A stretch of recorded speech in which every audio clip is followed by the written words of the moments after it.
Chapter 1000. Qiaoyin finally walked over from afar.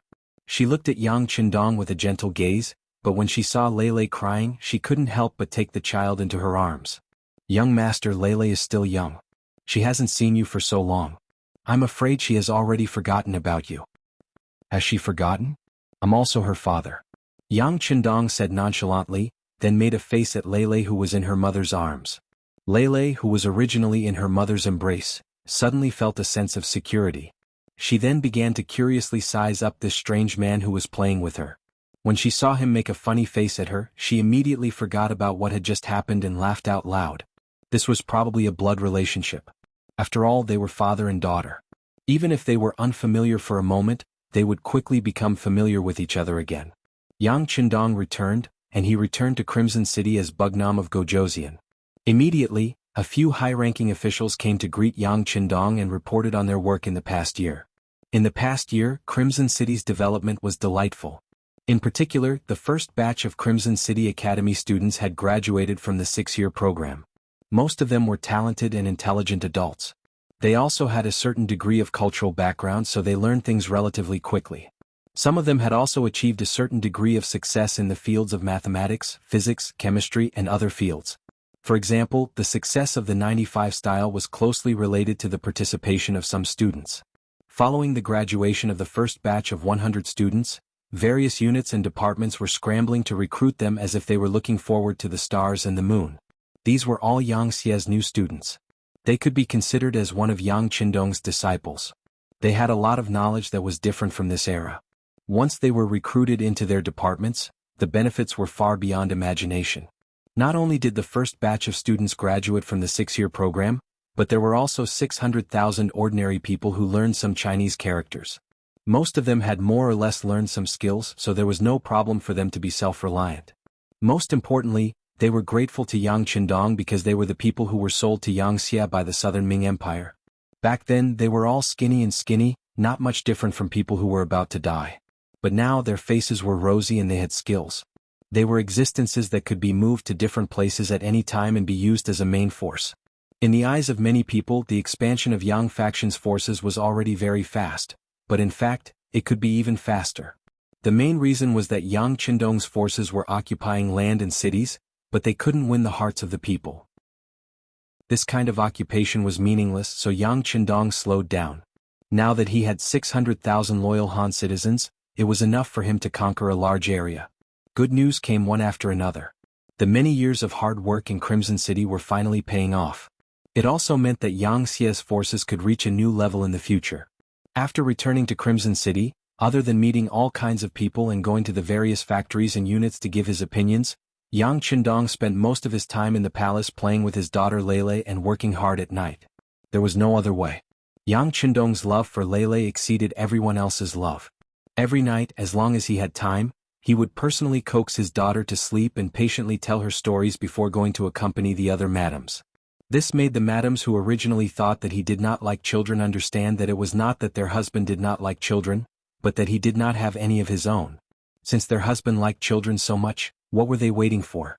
Making use of the time that Yang Qindong spent in Crimson City to celebrate the new year, he was exhausted every night. Fortunately, he never stopped exercising, so his body could still take it. In the blink of an eye, year 1456 arrived. The new year was naturally celebrated in Crimson City's palace. This was also his first new year after becoming the Southern Martial King, so it was naturally very lively. Compared to the liveliness in Crimson City, Southern Ming King Zhu Huidong's days were getting harder and harder. After a year of bitter fighting, he who did not have any foundation was gradually losing. Under the pincer attack of Southern Ming King Zhu Qijin and Shiping King Mu Bin, he had already lost a quarter of his territory. Even so, his forces were still shrinking. If not for the support of the Miao people, he would not have been able to hold on. But even so, with his defeat without external help, it was only a matter of time before he lost this war. Southern Ming Insect's Zhu Qijin had a good new year. When all the food was bought by the 5-star army at a fair price, the pressure on him decreased a lot. The soldiers did not need to continue farming and only needed to train and wait for the battlefield. This indirectly increased the strength of the army, allowing them to win against Southern Ming King's army. However, Zhu Qijin neglected one thing. Although the army did not have to worry about food, what about the commoners? For many commoners, farming was the only thing they could do and knew how to do. But now the country did not care about farming at all. They did not give any help, but the taxes they collected were not low at all. Other than a few landlords who still had a lot of land, the commoners who only had a few plots of land could not survive. In order to survive, they had no choice but to look for other ways to survive. The 5-star army shelter near Langshan became a place where many people went to. The Langshan shelter was specially built by Yang Qindong to take in the Han people who had no home to return to and had nowhere to live. There was enough food and carriages there.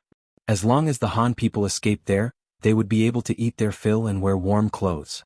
At the same time, the 5-star army soldiers stationed there would ensure their safety. It was also said that after coming here, they would be quickly taken away.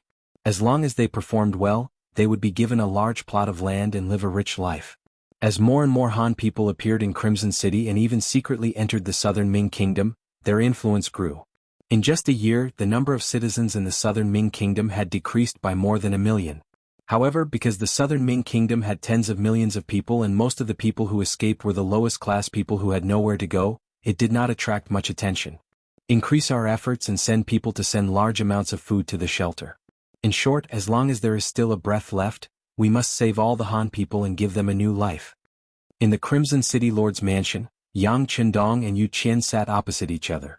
When they talked about the southern Ming kingdom, King Nanwu spoke with an unquestionable tone. Regarding Yang Qindong's compassion and love for the people, Yu Qian naturally agreed. However, when he thought about the voices of opposition, he could not help but say, King Nanwu, if we do this, we will have to pay a lot more money in food. Some people say that it is not worth it to exchange for some illiterate people. T. Yang Qindong directly refuted this statement. The people being illiterate is not their choice. It is the system and environment. How many of the Crimson City people were literate in the past? Since they can learn, why can't others learn? City Lord Yu, if anyone says such words in the future, tell them to talk to me directly. I want to see how many heads they have. Yang Qindong rarely spoke in a reprimanding tone. It could be seen that the position of the Han people in his heart was very high. Such a decision made Yu Qian very happy. He was originally an exception in the great Ming dynasty's officialdom. He was also a person who spoke for the people. Now, there was someone who not only had the same thoughts as him, but also had the qualifications to keep his word. How could he not be happy? However, at the same time he had a kind of concern. What was the point of having so many Han people? The entire Crimson City and even the entire Ryukyu Island had been developed in the past few years. If there were more people, there would really be no land to plant. Bugnam of Gojoseon, based on the current situation of Ryukyu Island, there is no need for too many people. Even if some factories still need people, the number needed is limited. The arrival of these people will only increase our burden. As he spoke of the worries in his heart, Yu Qian stared at Yang Qindong. He wanted to see his trump card. This would be a great comfort for him when he did things in the future. To others, Yang Qindong only expressed goodwill towards the Han people, but did not completely expose his ambitions. However, to Yu Qian, a person who was truly loyal to the Han, Yang Qindong did not have any intention of hiding. Firstly, he knew that Yu Qian was tight-lipped. Secondly, his own ideals did not conflict with Yu Qian's, so he would be supported. Thirdly, as the city lord of Crimson City, in fact, Yang Xie was the highest official in charge of the place. He also needed to know his own thoughts. Thus, in front of outsiders, Yang Qindong expressed his own ideals for the first time. City Lord Yu, Crimson City does not need so many Han people, but other places do. For true Han people, we will only think that there are too few, not too many. Bugnam of Gojoseon's meaning is. Yu Qian seemed to understand, but it also seemed like he did not completely understand. The meaning is very simple. Our Yang Xie's territory will not be limited to what is in front of you. You can see the land around Great Ming, but there are many places that you cannot see. For example, the Western world where Portugal and Spain are located will be like Laos in the future, becoming our territory. Speaking of this, Yang Qindong's eyes were filled with a trace of hope and passion. As the city lord of Crimson City, developing businesses was also within his jurisdiction. Naturally, Yu Qian was not unfamiliar with Portugal, Spain, and the other Western countries. From what he knew, that place was also very vast. It was just that it was too far away and he had to cross the sea, so he did not pay too much attention to it. What he did not expect was that Yang Qindong had actually set his sights on that place. Just how ambitious was that? For a moment, Yu Qian was truly shocked. Chapter 1001. As far as he knew, The strongest force in history was the Mongol cavalry led by Genghis Khan. Not only did they occupy most of the areas around the Central Plains, they even went as far as Eastern Europe, which was the present-day Austria, Hungary, Vienna, and the vicinity of the Danube. That was already so shocking that even now many places were still ruled by their descendants and remnant forces. But now Yang Qindong's reason seemed to be even more far-sighted. He actually wanted to attack across the sea. Wasn't this the rhythm of conquering the entire world? Yu Qian did not know that the Bugnam of Gojoseon in his eyes was from the future. He had seen too many scenes of Han people being discriminated against and seen too much injustice. He had even seen countless provocations, but what he could do back then was limited. Now that he finally had the chance to change everything, no matter how hard he worked, it was all worth it. He wanted to see the moment when the Han people stood at the peak of the world. He wanted the blood of the Han people to always be the noblest and purest. He wanted to see that no matter where the Han people represented the most powerful and inviolable, there was no blasphemy. For this dream he was willing to give up everything, including his life. Yang Qindong's showdown made Yu Qian admire him, and at the same time he also gained more confidence. Bugnam of Gojoseon, don't worry. This old subject knows what to do. In the future I will accept as many Han people as there are. If there is any pressure, this old subject will bear it. If I can't bear it, I will ask for help from Bugnam of Gojoseon. If there is someone who goes overboard, City Lord, you can do whatever you want. Even if the sky falls, this prince will hold it up for you. Yang Qindong smiled. With Yu Qian's support, the number of Han people in his hands would definitely increase. This would play a very positive role in his future plans. After leaving the City Lord's manor, Yang Qindong set up a few important factories under the protection of Long Wei. The reason why Yangxia could develop so smoothly was because of these factories. Furthermore, because they produced countless products that surpassed this era, it allowed the five-star army to have more money. With a sufficient financial foundation, they could do more things that they wanted to do. Every time he returned to Crimson City, as long as he had time, Yang Qindong would visit these factories to encourage everyone and also to help them solve some problems. He might not understand all the professional things, but after all, he had the experience of the later generations. He was the clearest about which path he should take and which direction he should choose. After Yu Qian and Yang Qindong finished their discussion, he waved his brush and took out 1,000,000 taels of silver from the treasury to invest in the Langshan shelter at the border of southern Ming and southern Ming. It must be said that in these past few years, there were many different types of products in Crimson City, and they were all extremely novel. The moment they left the island, they would become popular goods and brought about great profits. It was also because of this that he was quite satisfied with his position as City Lord.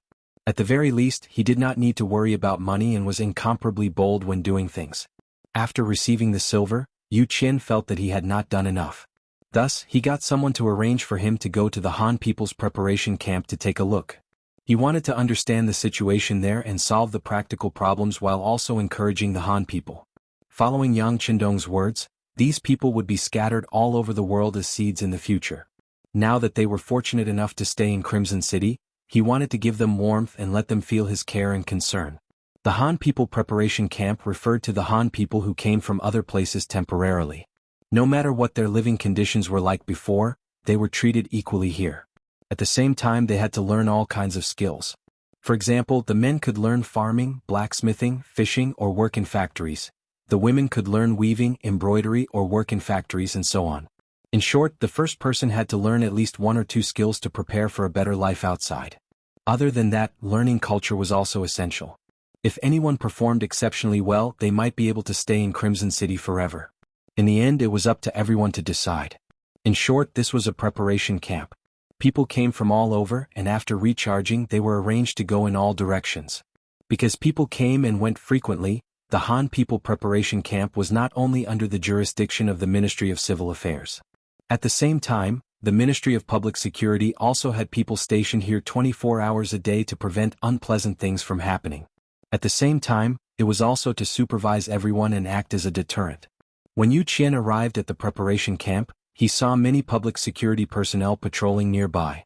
As it was close to evening, many people who went out to work had returned, making the place very lively. Although it was called a preparation camp, it was not a simple tent. Instead, it was a proper 2-bedroom or 3-bedroom house built with red bricks and gray tiles. The only difference was that the owner of the place changed frequently. Yu Qian came in plain clothes, which was his usual style. He did not like to be ostentatious wherever he went. Most of the time he came quietly and left quietly. Some problems were quickly solved. This time was the same. When Yu Qian came, he only brought an assistant and 2 guards arranged by Yang Qindong. They were all from Lungfeng. Arriving early was better than arriving at the right time. When Yu Qian arrived, everyone had finished their work and was having dinner. He took the citizen's identification card from the governor's mansion and arrived at the place without attracting any attention. He saw a family of 5 squatting outside the door and eating dinner. This was a very ordinary family of 5. The parents brought 3 children, 2 boys and 1 girl. Among them, the eldest son was already over 15 years old. He was in the middle of puberty, which was also the time when the people said that the half-grown boy was eating his father dry. When Yu Qian walked to the door of the courtyard, he saw the 15-year-old boy eating all the rice in his bowl. He then turned to the older woman and said, "Mom, I'm still hungry. I still want to eat." "Okay, I can't finish it.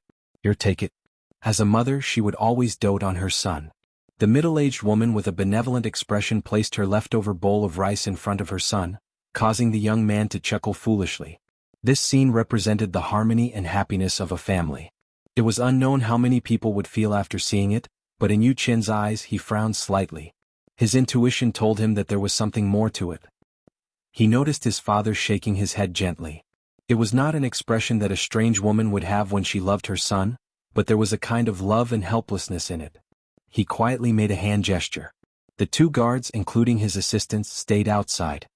He walked into the courtyard with a smile on his face. Then he took out a box of Dahai cigarettes from his pocket and walked toward the middle-aged man who had just put down his bowl and chopsticks. The sudden arrival of a stranger in the courtyard naturally attracted the attention of the family of 5. When they saw that the newcomer was in his 50s and had an amiable expression on his face, the head of the family immediately stood up and rubbed his hands on his pants with a silly smile on his face. Then he carefully reached out his hand to receive the cigarette. He placed it next to his nose and took a light sniff before saying, "Brother, this is the cigarette that people talk about, right? You know about this?" Yu Qian asked with a smile on his face. "Yes, I know. When I was learning in the factory I saw someone smoke it. I've only been here for a short time so I haven't tried it yet." The middle-aged man replied with a sincere smile. "That's right, then try it." Yu Qian still had a smile on his face. He took out a box of Yang family's matches from Crimson City and lit the cigarette for the middle-aged man. Perhaps because it was his first time smoking, the middle-aged man inhaled a little too quickly and choked. Then he revealed an embarrassed smile. With the cigarette as a bridge of communication, the middle-aged man, who was not good with words, told Yu Qian what he wanted to know. The middle-aged man was called Chengzhu. He was from Guangdong. When the war between the southern Ming and King Nanming broke out, due to the increase in land rent, he, who was already living a hard life, heard about the Liangshan shelter from his neighbors. Thinking of the old saying, "If you move, you live. If you move, you die." Thus, he and his family fled thousands of li from Guangdong to Liangshan. Then they either hurried on foot, sat in a carriage, or took a boat to the Han People Preparation Camp in Crimson City. After talking about the Liangshan shelter, Chengzhu was filled with emotions. In his words, he had eaten all the food that he had not eaten his entire life. He, who had not been respected his entire life, finally understood the word dignity. He even praised how well he had been taken care of along the way. It was the kind of treatment that he had never experienced before. Even when he was young, his parents had taken care of him like this. When Yu Qian heard this, he nodded in satisfaction from time to time. Occasionally he would add a few words. When he saw that the other party seemed to have finished speaking, he chuckled and said, "Brother Cheng, it seems like you're very satisfied with your current life?" "Satisfied, very satisfied." Cheng Zhu chuckled and nodded, but his wife suddenly nudged him with her elbow. He immediately rolled his eyes as if warning her about something. This little trick naturally did not escape Yu Qian's eyes. He immediately smiled. "What's wrong? Could it be that Brother Cheng is still hiding something from me?" After he finished speaking, he handed over the pack of Dahai cigarettes in his hand. Cheng Zhu's eyes narrowed into slits as he took the pack of cigarettes from Yu Qian. He felt that Yu Qian seemed to respect him a lot. After thinking about it, he also felt that it would be wrong of him to hide something from Yu Qian. He immediately said, "Actually, everything is fine. The only problem is that the food given is not enough. I'm afraid that old brother saw it just now. My eldest son is a little hungry, hee." Chapter 1002. After saying this, Cheng Zhu seemed to feel that he had said too much, so he scratched his head in embarrassment. When Yu Qian heard this, he still had a smile on his face, but he had become a lot more pragmatic. This shouldn't be. I heard that the matriculation camp's requirement is to provide enough food. How can there be a lack of food? Cheng Zhu looked confused. It's not that I heard, but it's the rule. To be honest, Brother Cheng, I'm actually an investigator. I'm here to see if there's anything you're not satisfied with. I'm here to solve your problems. Just like the lack of food will solve it. Yu Qian knew that he had to give him some solid information, so he spoke as if he was an officer. That's what I said? Brother, your bearing is different from us commoners. Cheng Zhu had an as expected expression. Since he knew the other party's identity, he did not hide it anymore and told him about the lack of food given by the higher-ups. In the end he added, Brother, you saw it just now. My son is growing and has a huge appetite. My wife had no choice but to save some food for them. Then again, being able to eat 7 full meals is already very satisfying. This is something I didn't even dare to think about before. When Cheng Zhu said that he was satisfied, he really did not mean to blame him. In the past he could not even eat 7 full meals. However, the same words had a completely different meaning in Yu Qian's ears. Yang Chendong had just told him that he wanted the Han people to be rich and to be superior. This was also the reason why he kept conquering new territories and snatching more resources. But now they could not even fill their stomachs. How could they talk about wealth, dignity, and being superior? Yu Qian left. When he left, Cheng Zhu was still thanking him for the half-pack of cigarettes. Other than the loveliness of the commoners, they did not have high expectations. When someone did them a favor, even if it was just a drop of water, they would still thank them for a long time. After leaving the Han matriculation camp, Yu Qian's expression became completely serious. He looked at his assistant and said, Send someone to check what's going on with the food problem. Remember, it has to be done in secret. Don't let anyone find out. Yu Qian's worries were not unfounded. Although Cheng Zhu's eldest son could eat a lot, which led to the lack of food, he did not think that this was a special case. If it was really as Yang Chendong said and there was enough food, how could such a problem occur? Only 5 days later, the assistant had investigated the matter thoroughly. The city lord's mansion had elite manpower and many information channels. When they had any requests, the Security Bureau and the CIA could mobilize some of them. The city lord's assistant personally came forward and investigated the matter in just 5 days. Then the report was placed on Yu Qian's desk. When he finished reading it carefully, he immediately slammed the table and cursed. According to the report, the Han preparatory camp did indeed have a problem of illegally withholding food. However, because the amount was not much, only 20% was deducted per person. In addition, the Han people who had just arrived were more honest. Even if some of them did not have enough to eat, they would not tell others. This problem had never been exposed and no one questioned it. The report also said that the person in charge of this matter was the Vice Minister of Civil Affairs, Yan Xiu, and the Vice Minister of Public Security, Wan En. They had planted a lot of spies in the camp.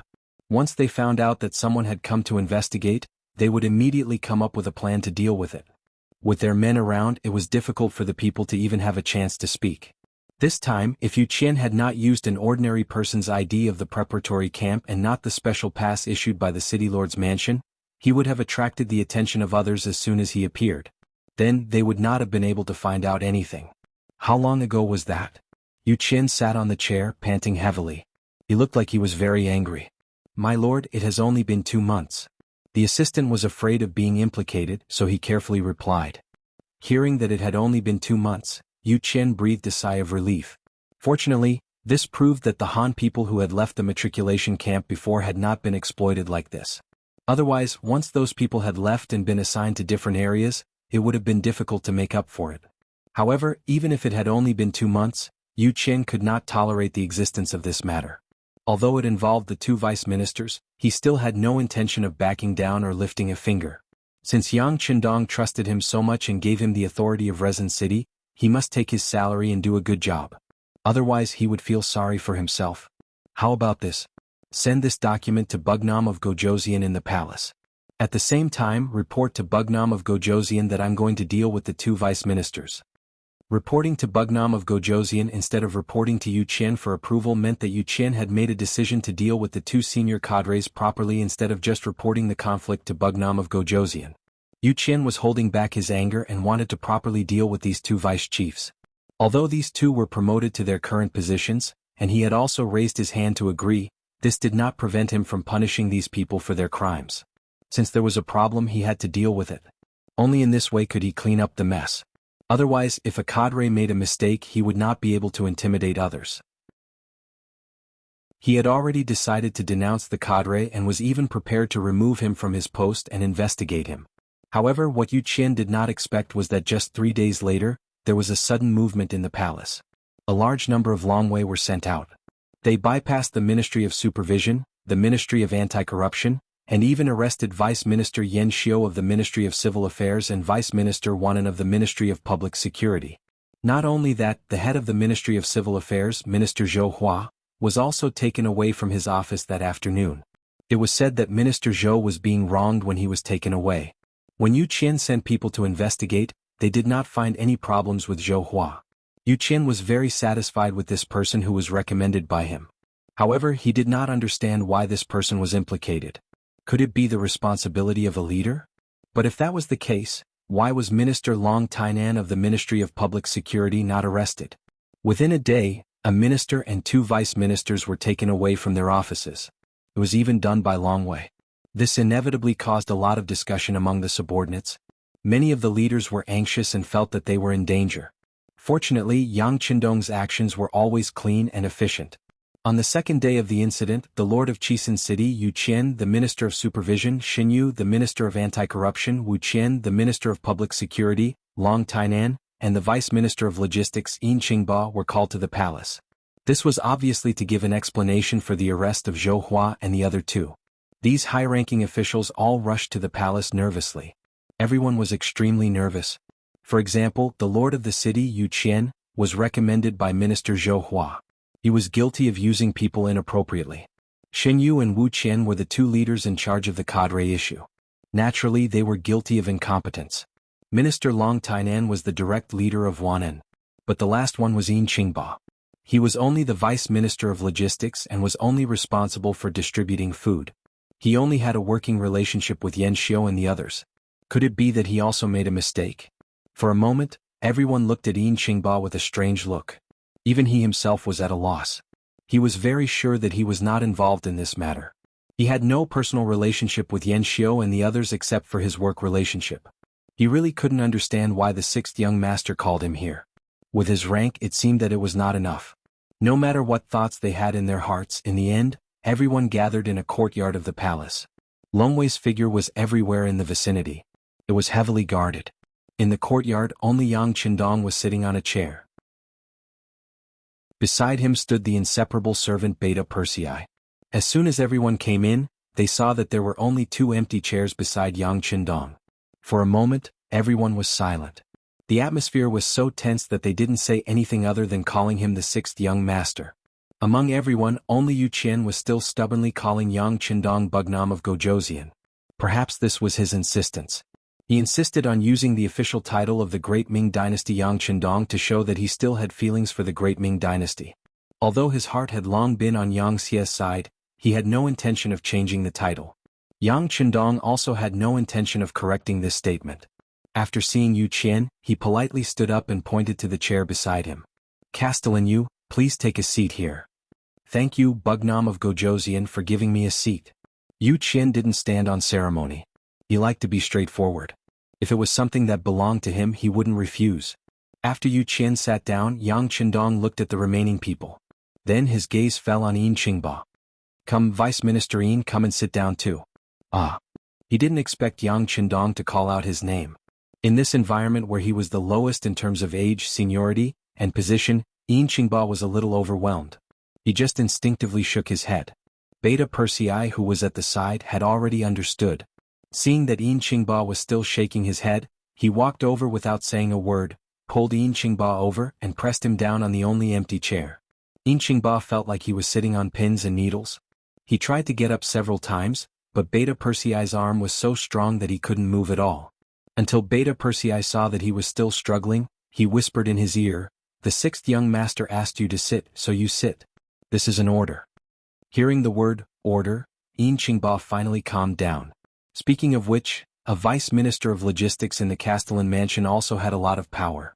In particular, logistics had always been the place with the most benefits. Because of this, many people begged him. Yin Qingba had also seen some of the world. If it weren't for the fact that the people who came today were too high-ranking, he wouldn't have become so nervous. Chapter 1003. Yu Qian and Yin Qingba sat down and the scene quickly became quiet. Yang Qindong, who was sitting in the center position, finally spoke. Today I called everyone here to give you an explanation regarding Yan Xiu and the other two. At the same time, I also want everyone to give this king an explanation. Finally, they were talking about serious matters. The small courtyard was silent. Under Yang Qindong's signal, Beta Persei behind him took a stack of signed manuscripts and handed them to everyone. You can take a look. This is the testimony of Yan Xiu and Wan En. After interrogation, they confessed to embezzling the food from the Han people preparation camp. After investigation, the food that was embezzled from their hands was eventually transferred to the market. A total of 28,000 taels of silver was ultimately split between the two of them. When the matter reached this point, everyone in the courtyard took a deep breath. 28,000 taels of silver, split equally between the two of them, that meant that each of them would get 14,000 taels of silver. This had already exceeded the maximum limit of 10,000 taels of silver. Needless to say, they would definitely die. Everyone's reaction fell into Yang Qindong's eyes. Even though he knew that these people already knew what he meant, he still said, "Due to the seriousness of this case, this king has decided to carry out the execution in front of the central square of Crimson City in 3 days. At that time, all the big and small departments in Crimson City must go and watch. If the other officials have nothing important to do, they must also be present. Does anyone have any questions?" No. Knowing that Yang Qindong wanted to use this matter to intimidate the other officials, everyone nodded in agreement. Alright, if everyone has no questions, then we won't waste time on these two vermin. Next, let's talk about the other people and your problems. After investigation, the Minister of Civil Affairs, Zhou Hua, was aware of this matter. Although he adhered to his principles and did not wallow in the mire with Yan Xiu and the others, he clearly knew about it and did not stand up to stop it for the sake of the so-called harmony between colleagues. This is the crime of inaction. This was the first time that everyone had heard about the crime of inaction. For a moment, everyone was puzzled. Yang Qindong quickly gave them an answer. In this prince's opinion, there are only 3 types of officials. The first type is a problematic official. They either abuse their power for personal gain or take bribes. Such an official is called a bad official. The second type is someone who sets an example for others and works diligently. Such a person can be called a good official. But at the same time, there is also the third type, which is a monk ringing the bell every day and muddling through life. Adhering to the idea that things do not concern them, they will not stop or participate in anything wrong. They only want to live a stable life. These are the officials of inaction. When they have a problem, this prince calls it the crime of inaction. Zhou Hua was such a leader. He had noticed some disgraceful actions of his deputy Yan Xiu, but he didn't stop it. He didn't point it out and he didn't report it either. He just let the situation continue to develop. What was the difference between such a person and an accomplice? Receiving such a high salary and enjoying the halo of being respected by others, but not doing what he should be doing was also a sin. So this prince has personally chosen 50 mu of good farmland outside Chichen City for him. In the future he can obediently go and farm. There is no need to consider other people's feelings. If he grows well, he will have more. If he doesn't grow well, he will have less if he is lazy. This prince feels that this is very suitable for him. A crime of inaction had actually turned a high-ranking official back into a commoner. This kind of punishment couldn't be said to be light. For a moment, Yu Qian and the others' faces were flushed with shame. But at the same time, they had a deeper understanding of Yang Qindong's attitude towards officials. That was, since you were in this position, you had to do the work that this position should do. If you wanted to be lazy or even want to do nothing to muddle through, it was clearly impossible. Zhou Hua's matter was thus settled. Following that, Yang Qindong criticized Shenyu, Wu Qian and Long Tainan. The first two were in charge of the self-discipline of officials, but they didn't notice the corrupt official in front of them. This was a dereliction of duty and negligence. For this, they were fined 2 months of salary. Long Tainan, as the direct leader of Wanan, was also guilty of negligence and was fined 3 months of salary. After making these decisions, Yang Qindong looked at the 3 and asked, "How is it? Do you have any objections to this kind of punishment?" "No." The 3 said in unison. Although they were indeed somewhat wronged after all, there were so many officials in Yangxia. Especially when there were several provinces that needed to be monitored, it was impossible for them to take care of everything. However, even Zhou Hua had been stripped of his official robes because of his crime of inaction and had become an ordinary farmer. So what if they were fined a few months of their salary? The three didn't have any objections. Yang Qindong looked at Yu Qian and said, "This matter, City Lord Yu, has both merits and faults. Because of your merits, this king has arranged a chair for you. After all, without you this matter wouldn't have been exposed so quickly. But at the same time, the person who recommended Zhou Hua was you. You are obviously guilty of negligence, so this king will punish you with half a year of salary. Do you have any objections?" Yu Qian had already stood up. He was always righteous, but at this moment, there was a trace of sweat on his forehead. This minister has no objections. Bugnam of Gojoseon did the right thing. Good, the punishment has been given. As a person who has done a meritorious service, you should continue to sit down. Yang Qindong's voice was full of concern as he said. There was no other way. At the beginning he had set a rule. If there was a problem with the person who recommended the person who recommended the person would be jointly responsible. Seriously speaking, only penalizing Yu Qian with half a year of salary was the lightest punishment. After everyone's questions were asked, Yang Qindong's eyes finally fell on Yin Qingba. He said, "Vice Minister Yin. This subordinate is here." Yin Qingba hurriedly got up, his face was full of anxiety. After listening for a long time he still couldn't figure out why he was here. If he was guilty he should be standing. But if he was meritorious, where was his meritorious service? Seat, you are a person who has done a meritorious service, so this king bestowed you a seat. Everyone else is the same. I hope that the next time you see this king, you can all sit down and talk. Yang Qindong gestured for Yin Qingba to sit down again. He didn't forget to use this matter to remind Xin Yu and the others. These words caused the three people to nod in unison. Feeling that he had already reminded them, Yang Qindong returned to the main topic. He looked at Yin Qingba and said, "The reason why I said that you have done a meritorious service is because a while ago, someone privately came to you to sell food to you, but you bluntly refused. After that, you wanted to find this person but you didn't have any clues. Is that right?" How did the sixth young master know about this? Yin Qingba was stunned by these words. There was indeed such a thing. After all, he was a vice minister in charge of logistics in the city lord manor. He was in charge of the issue of food distribution. Because of this, someone wanted to sell food directly to him, but he refused at the time. After that, the more he thought about it, the more he felt that something was wrong. He thought that this matter must involve something, so he wanted to find the person who came to him to find out the truth. But with his power it was difficult to find that person. He also suffered from no evidence to prove the existence of this matter. He also had no way to report to the Ministry of Supervision and the Ministry of Anti-Corruption. In the end he could only not find out. But he really couldn't understand how Yang Qindong knew about this matter. Facing the confused Yin Qingba, Yang Qindong quickly gave him an answer. "You don't have to think too much about it. The person who came to you was sent by Wan In, a vice minister of the Ministry of Public Security. He didn't want to expose himself, so there weren't many people who could find out about him." This explanation made Yin Qingba immediately understand what happened that day. He immediately said with an ashamed expression, "Sixth young master, this subordinate is also responsible for this matter. If it wasn't for the lack of evidence and the fact that I couldn't report to the relevant departments, I would have done so long ago. Perhaps the matter at the Han People Preparation Camp wouldn't have been delayed until now. No, this isn't your fault. You used your actions to prevent worse things from happening. I'm afraid you don't know.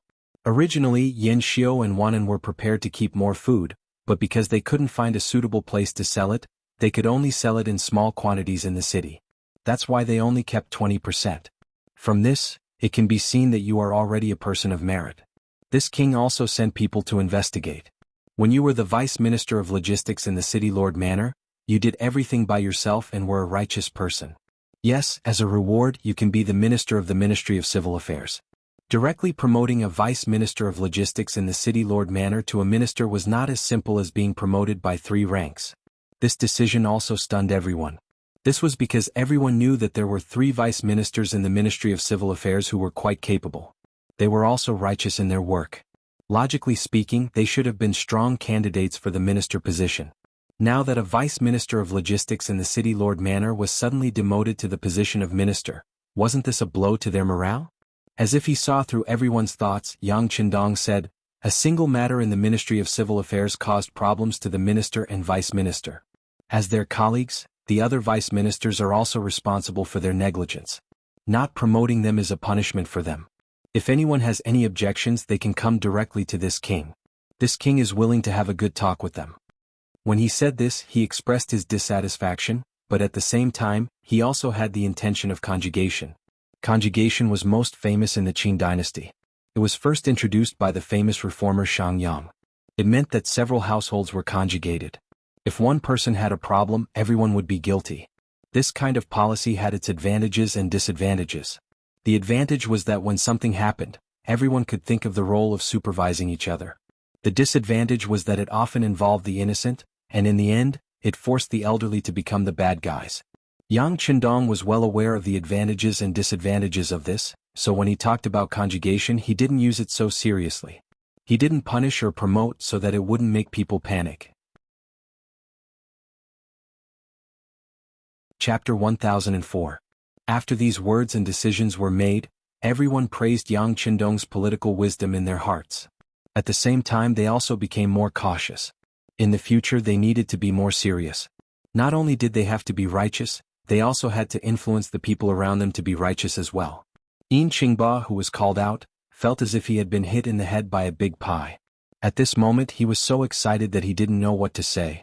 As usual, he could only tactfully decline and say, "Sixth young master, thank you for your high regard. However, I feel that there are still many things that I need to learn.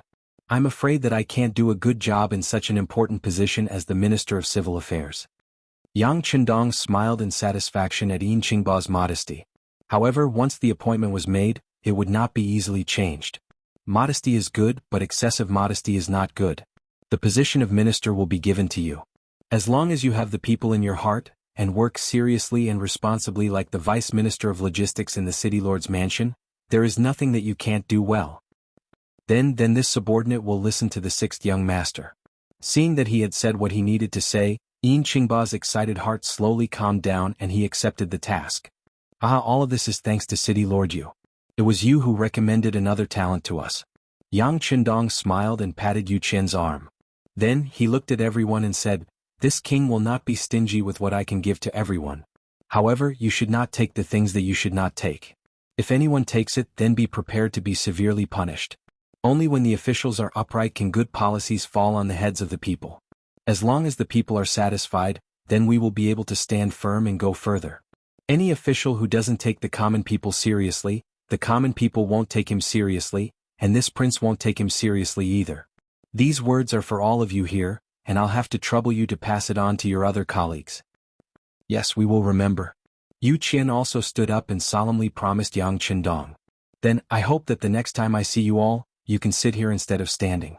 Yang Qindong expressed his hope with a simple sentence. In order to have a seat when they meet the sixth young master, the other officials naturally tried their best to perform well.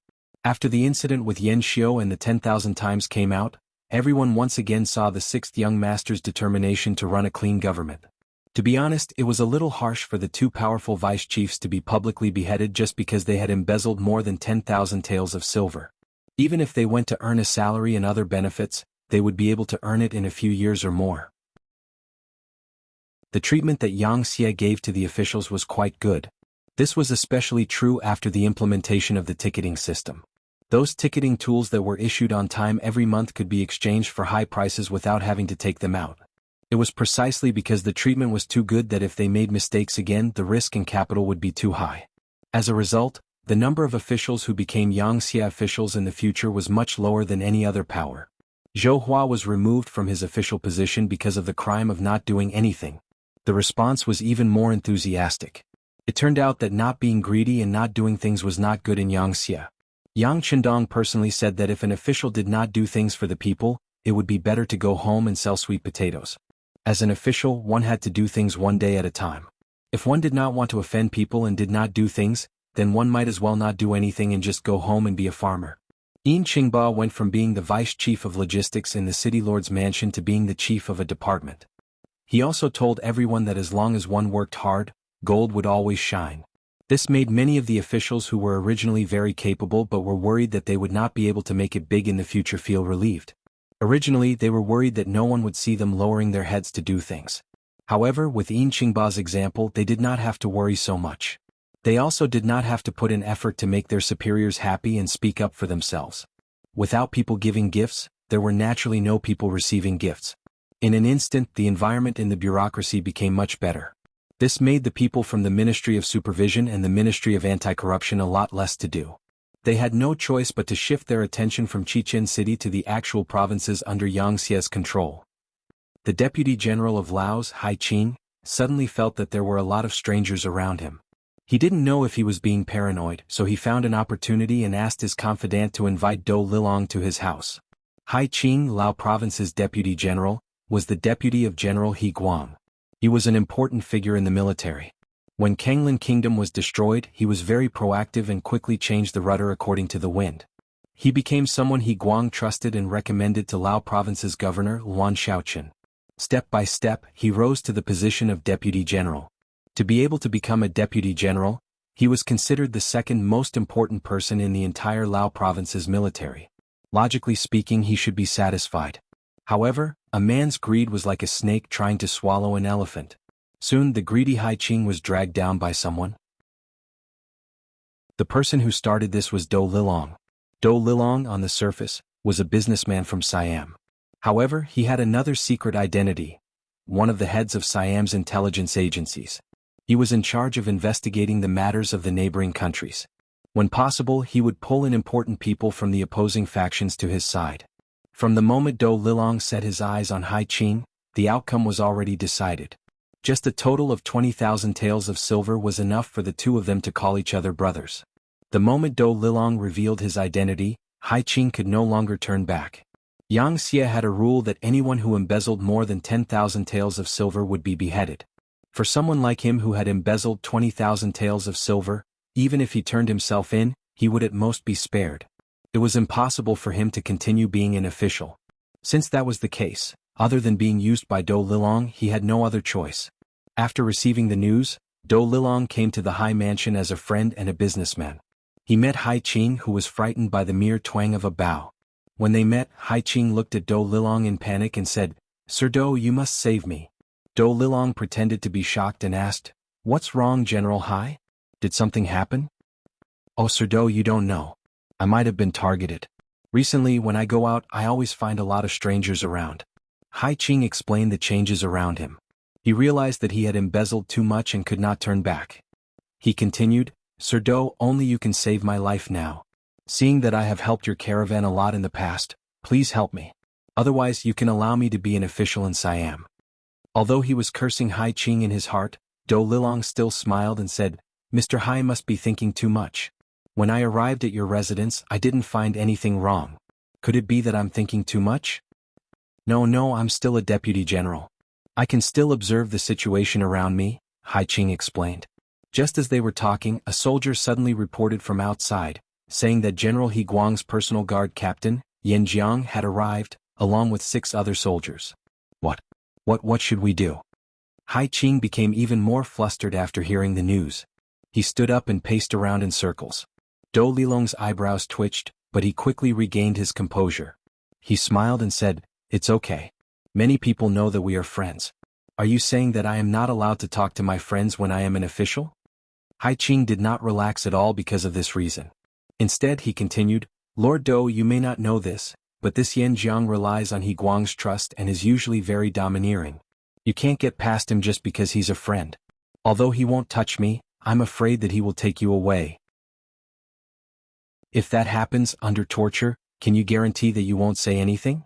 This? Do Lilong, who was always calm, finally changed his expression. He did not dare to guarantee anything. With his glib tongue, he boasted that he was not afraid of anything. However, if he was really tortured, who knew how long he could last? He might not even be able to last for a while. Thinking that he absolutely could not be caught, Do Lilong had no choice but to be ruthless. He made a beheading gesture with his right hand and said, "Let's see the situation later. If the other party insists on forcing us, then we will strike first." Kill Yan Jiang? That will definitely infuriate General He Guang. Hai Qing's entire body shuddered and his face turned pale. "What? Do you think that if you don't kill now, others won't kill you? Let me tell you, you can only move forward now. Think about it. Once you accomplish something big, our king will be happy. He will definitely give you a high post and generous salary.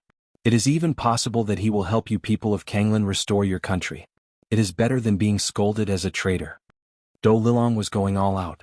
He did not expect the situation to be so serious. If he knew, he would not have appeared so easily. In the courtyard of the high residence, Yan Jiang, who was dressed in armor, led 6 soldiers and paced back and forth in the courtyard. After not seeing Hai Qing for a long time, he had lost count of how many times he had lost his temper. Finally, a manager came. He said that the High General was meeting with guests in the backyard and it was not convenient for him to come over. He asked Captain Yen to go over himself. Let's go. We have to take Do Lilong away today no matter what. Yen Jiang said loudly. Then he led his 6 subordinates to the backyard. Not long after they walked to the backyard, the door to the front yard was completely closed from the inside. In the living room of the backyard, Hai Qing and Do Lilong were sitting at a table with food and drinks. Yen Jiang's sudden appearance instantly broke the harmonious atmosphere. Deputy General Hai, I suspect that this Siamese merchant, Do Lilong, is a spy from the enemy country. I want to take him away now. I hope that you can make it easy for us. Chapter 1005. The fact that he wanted to arrest Hai Qing showed that he was strong enough. However, this sentence also made Hai Qing unhappy. Captain Yen, Do Lilong is my friend. It's not good to be so rude in front of my friend. Hai Qing was a deputy general. He was someone who could be ranked in front of Luan Shaochen. Yen Jiang was only the captain of He Guang's bodyguards. He was a family general in General He's residence. The difference in status between the two was like heaven and earth. However, He Guang placed a lot of importance on this personal guard captain and gave him a lot of power. That was why when the captain faced Hai Qing, he did not have the slightest intention of backing down. Deputy General Hai, I am here on official business. If you insist on stopping me, do you want me to ask the general to come and talk? Yen Jiang knew the difference in status and knew that it was useless to say more. He directly brought up He Guang. He believed that the other party would not dare to refuse. As expected, once He Guang was brought up, Hai Qing's attitude became much softer. Haha, there's no need for that. Is there some misunderstanding? How about this, Captain Yen? Please come over and have a drink. If you still can't talk, then you can take my guest away. Yen Jiang didn't suspect anything. After agreeing, he strode forward to the table and poured himself a glass of wine. He raised his glass to Hai Qing and said, Deputy General Hai, I'm sorry to offend you like this. After speaking, Yen Jiang raised his head and poured the wine into his mouth. Hai Qing took this opportunity to take out a knife that he had prepared under the table and stabbed towards Yen Jiang's chest. Caught off guard, Yen Jiang's body was pierced by a knife. The wine glass slipped from his hand. He stared at Hai Qing in disbelief. He wanted to say something, but in the end, because of his severe injuries, he fell to the ground with a plop. At the same time, more than 10 of Hai Qing's bodyguards appeared in the backyard. They surrounded the 6 people that Yen Jiang brought. First, they shot 3 of them with arrows. Then they engaged in close combat. After paying the price of 1 dead and 1 injured, the 6 people were all dead. Take them away and deal with them properly. With the situation settled, Hai Qing waved to his loyal subordinates. He then looked at Do Lilong and sighed. This time I have no other choice. So Do, you can rest assured. Don't worry. I have always been very confident in the Sea General. Are you sure that He Guang doesn't know about Yen Jiang's visit? Do Lilong asked worriedly. Of course not. Based on my understanding of Yen Jiang, if he had asked for General He's permission beforehand, he wouldn't have drunk my wine this time. It's just that I can't hide this for too long. If I go missing for too long, it might arouse suspicion. Should I pack up and follow Doda to Siam? Hai Qing became anxious again. Don't worry. I will find someone to take the blame for this. What you need to do now is to keep developing your strength. Do Lilong was much calmer. He then threw out a temptation that Hai Qing could not refuse. General Hai, have you never thought of replacing He Guang? Are you saying that I should be the general here? Hai Qing's breathing became heavier as he spoke. A general and a deputy general. It might seem like there was only a difference of 1 word, but the real difference in power was like heaven and earth. If he could become the general, he would not have to ask for permission for everything. It would be much more convenient for him to do many things. That's right. If we can chase Luan Shaochen and the others out of Laos, you can choose a suitable puppet to become the king of Lansong. By then you will have the absolute power. Then with the support of Siam, you won't have to be afraid of anyone. Do Lilong continued to persuade him. This. Hai Qing did not answer immediately. It was obvious that he was really tempted. Once it was done, he would no longer be the deputy general. He would be the grand tutor of a country. Everything in the country would have to depend on him. How glorious and glorious would that be? Ming was busy building a bank and looting money.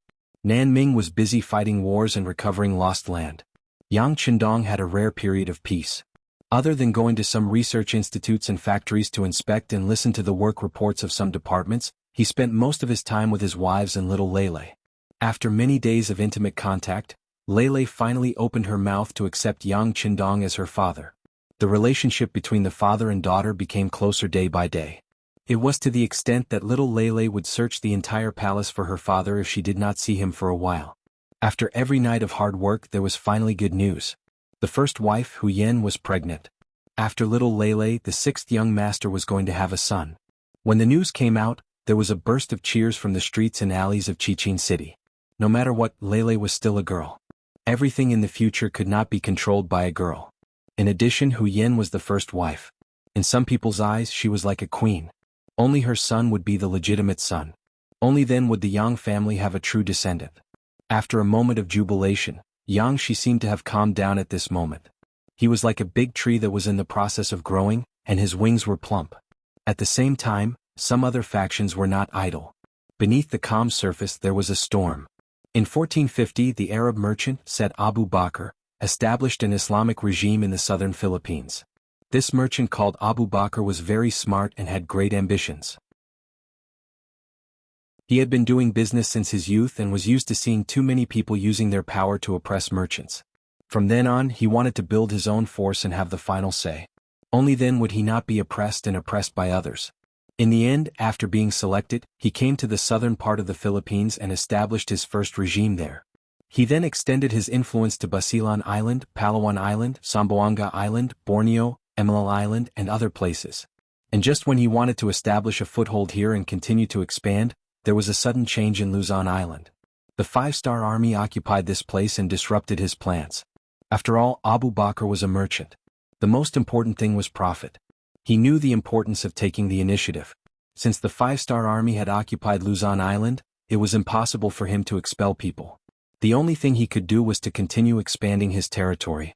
Beginning in the second month of 1456, he successively sent troops to capture the eastern island of Caitanias, the western island of Mindoro, as well as the central island of Langren and Titsao. By the end of the fourth month, the whole Philippine archipelago, with the exception of Luzon and the nearer island of Polillo, was under a Bubert's control. When Yang Xia occupied Luzon Island, the main purpose was to protect the south side of Ryukyu Island and control the sea between the two islands. He did not intend to occupy all the islands.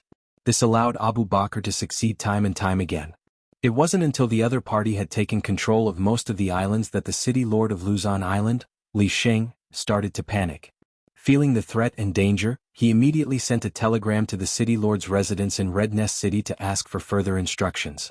During this period, the inflated Abu Bakr was not satisfied with the status quo. He first changed the name of Sulu, a name that appeared in China's history books long ago, to Daif and declared himself the king of Daif. Then he sent out his capable General Duterte to attack Polillo Island. This was more of a test. He wanted to see what kind of reaction the Five-Star Army would have if they were already at their doorstep. Polillo Island was an island in the northeast of the Philippines. It covered an area of 600 square kilometers. It was mainly rugged hills. The highest point on the island was 350 meters above sea level. Polillo Island did not have a dry season. Most of the rain was concentrated between November and January. This island was not very big and did not attract much attention. Thus, it could stay out of trouble. There were less than 20,000 people on the island, and they mainly relied on fishing for a living. Because of Abu Bakr's greed, the peaceful area finally attracted the flames of war. When General Duterte and his 2,000 soldiers landed on the island, the lives of the people here were shattered, and nearly 20,000 people were turned into slaves in an instant. After Duterte entered the island, he did all kinds of evil. Any beautiful women were taken to the barracks. Not only were they humiliated, but they also asked the people on the island to make them food and drink. If they were not happy or slow, they would be punished with murder. It was extremely cruel.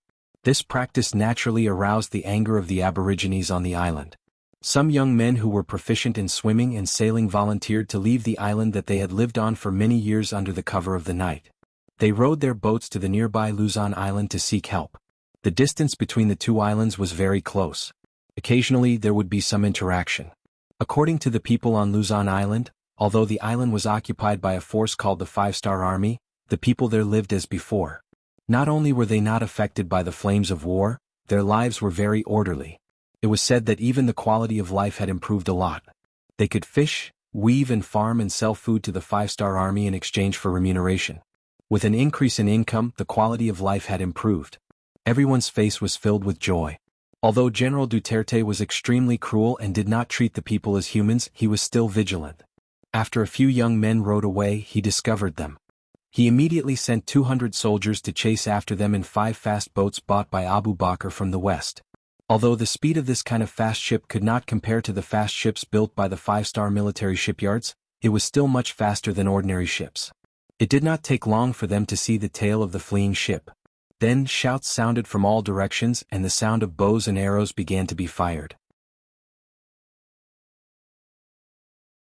Chapter 1006.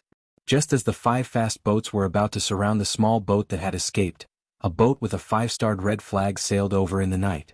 This was not an official boat, but a fishing boat belonging to the residents of Luzon. The sudden encounter was not part of the plan. The soldiers who were used to riding roughshod over Polillo Island, when they saw the fishing boat, they only hesitated for a moment before making the decision to sink the 2 boats so that the incident would not be known to the world. Originally, after seeing the 5-starred flag, the escaping youngsters thought that they had seen their savior. However, when they saw that the 5-starred ship didn't have any combat power, and the enemy ship continued to shoot arrows, with no intention of letting them go, they realized that they had implicated the enemy. They repeatedly shouted, announcing their identity and purpose, and at the same time, asking the people on the 5-starred ship to leave immediately and not be implicated. However, it was too late to say anything at this time. Since they chose to attack, of course they would not let anyone leave. 5 Dafe clippers flew over and kept attacking. One of the clippers was even equipped with cannons. One of the cannons hit the fishing boat of Luzon Island, causing it to shake and crumble. The situation was so dangerous that the crew of the fishing boat began to abandon the boat. Some of the good swimmers took a wooden board and paddled towards the direction of Port Luzon. They had tears in their eyes as they wanted to pass on the news of being attacked by the Dafe kingdom. They clearly remembered that the new governor of Luzon, Li Sheng, had said that as long as they hung the 5-starred red flag, no one in this area would make things difficult for them. Otherwise, they would suffer 10 times, 100 times, or even 1,000 times the retaliation. The 5 Dafe clippers continued to attack. After an hour, the 2 ships that were besieged were sunk one after another. Then they checked the sea area again and killed more than a dozen crew members who were swimming in the sea. After seeing that there were no survivors, they whistled and left triumphantly. This battle was known as the Sorrow of Luzon in the history of Wuxia. Since Yang Qindong subdued Kaohsiung until now in the past 8 years, any boat with the 5-starred red flag had not been attacked for no reason. The Dafe kingdom had set a precedent. People who could walk on the sea all year round, needless to say, there were always very good swimmers. The first mate of the fishing boat that belonged to Luzon province, Wang Li, belonged to the category of people who were particularly good at swimming. After the boat was hit, he jumped into his hands with a wooden board. Because his swimming speed was very fast, he left the patrol range of the Daf country's fast boat and escaped. After that, Wang Li exerted all his strength, and based on his experience he found a direction in the dark sea. Finally, after 2 days when he was exhausted, he encountered other ships and was rescued.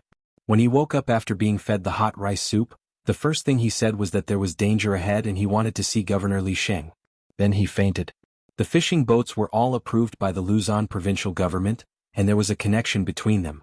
Someone recognized the chief officer, and the captain immediately gave the order to return to Port Luzon. A day later, Wang Li and the others returned to Luzon Island, and then they were escorted to the provincial government. Governor Li Sheng warmly received them. After knowing what happened, he was very angry. In front of hundreds of fishing boats, he expressed that they would immediately send people to investigate this matter. If everything was true, then the Daf country would have to give an explanation. Admitting fault, apologizing, and compensation were all necessary. Otherwise, the 5-star army would have the right to use force to get justice. Li Sheng said so and he did so. He called the Luzon Island garrison commander Hang He and ordered him to go to the location of the incident. He had to prove that there was a sea battle there, and it was not man-made damage or natural damage. In short, there had to be evidence. Speaking of which, Wuxia did not have many soldiers stationed on Luzon Island. Other than a garrison of 2,000 people, there was a public security team of 3,000 to 4,000 people. It was just that the public security was scattered. Normally they could maintain law and order, but once there was a battle, the garrison would have to move first. After Hang He received the mission, he took the fast boat left by the 5-star army and set off, heading straight to a location not far from Palillo Island. Li Sheng also sent a telegram to the Jianghu City Lord Mansion, requesting that if there was a change in the situation, the 5-star Army Navy could provide support. In the Jianghu City Lord Mansion, the Deputy City Lord in charge of military affairs sent the telegram to Yu Qian, and the sound of a table being slammed sounded.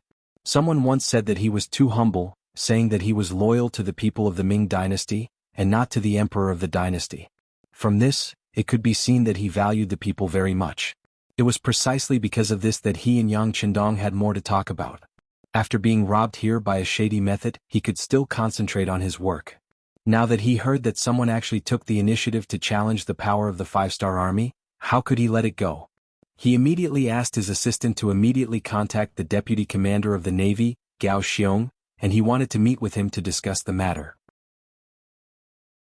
Just over an hour later, Gao Xiong rode a bicycle to the City Lord Mansion.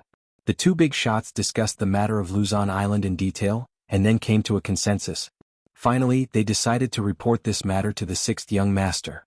They both believed that this matter had already touched Yang Qindong's bottom line. If they reported it, they would be able to obtain a faster and better solution. In the palace, Yang Qindong was taking a walk with the first Madam, Hu Yan. Women who were pregnant always liked to be sentimental. Yang Qindong would walk with her whenever he had the time, not only comforting her, but also helping her train her body. It was killing two birds with one stone. Suddenly hearing that Yu Qian and Gao Xiong had come together, his intuition told him that this must be a big matter. Dong Shui, business is more important, you should go. I'm going to talk to my second sister, and ask for some good medicine to prevent miscarriage.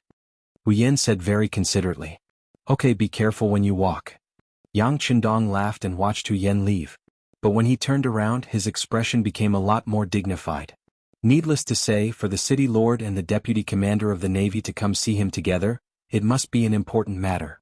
Connecting the fact that Gao Xiong came with them and not Lung Song, the deputy commander of the army, it was very likely to be related to the matter at sea. Yang Qindong appeared very quickly. Yu Qian and Gao Xiong didn't even finish a cup of tea before he came to the living room.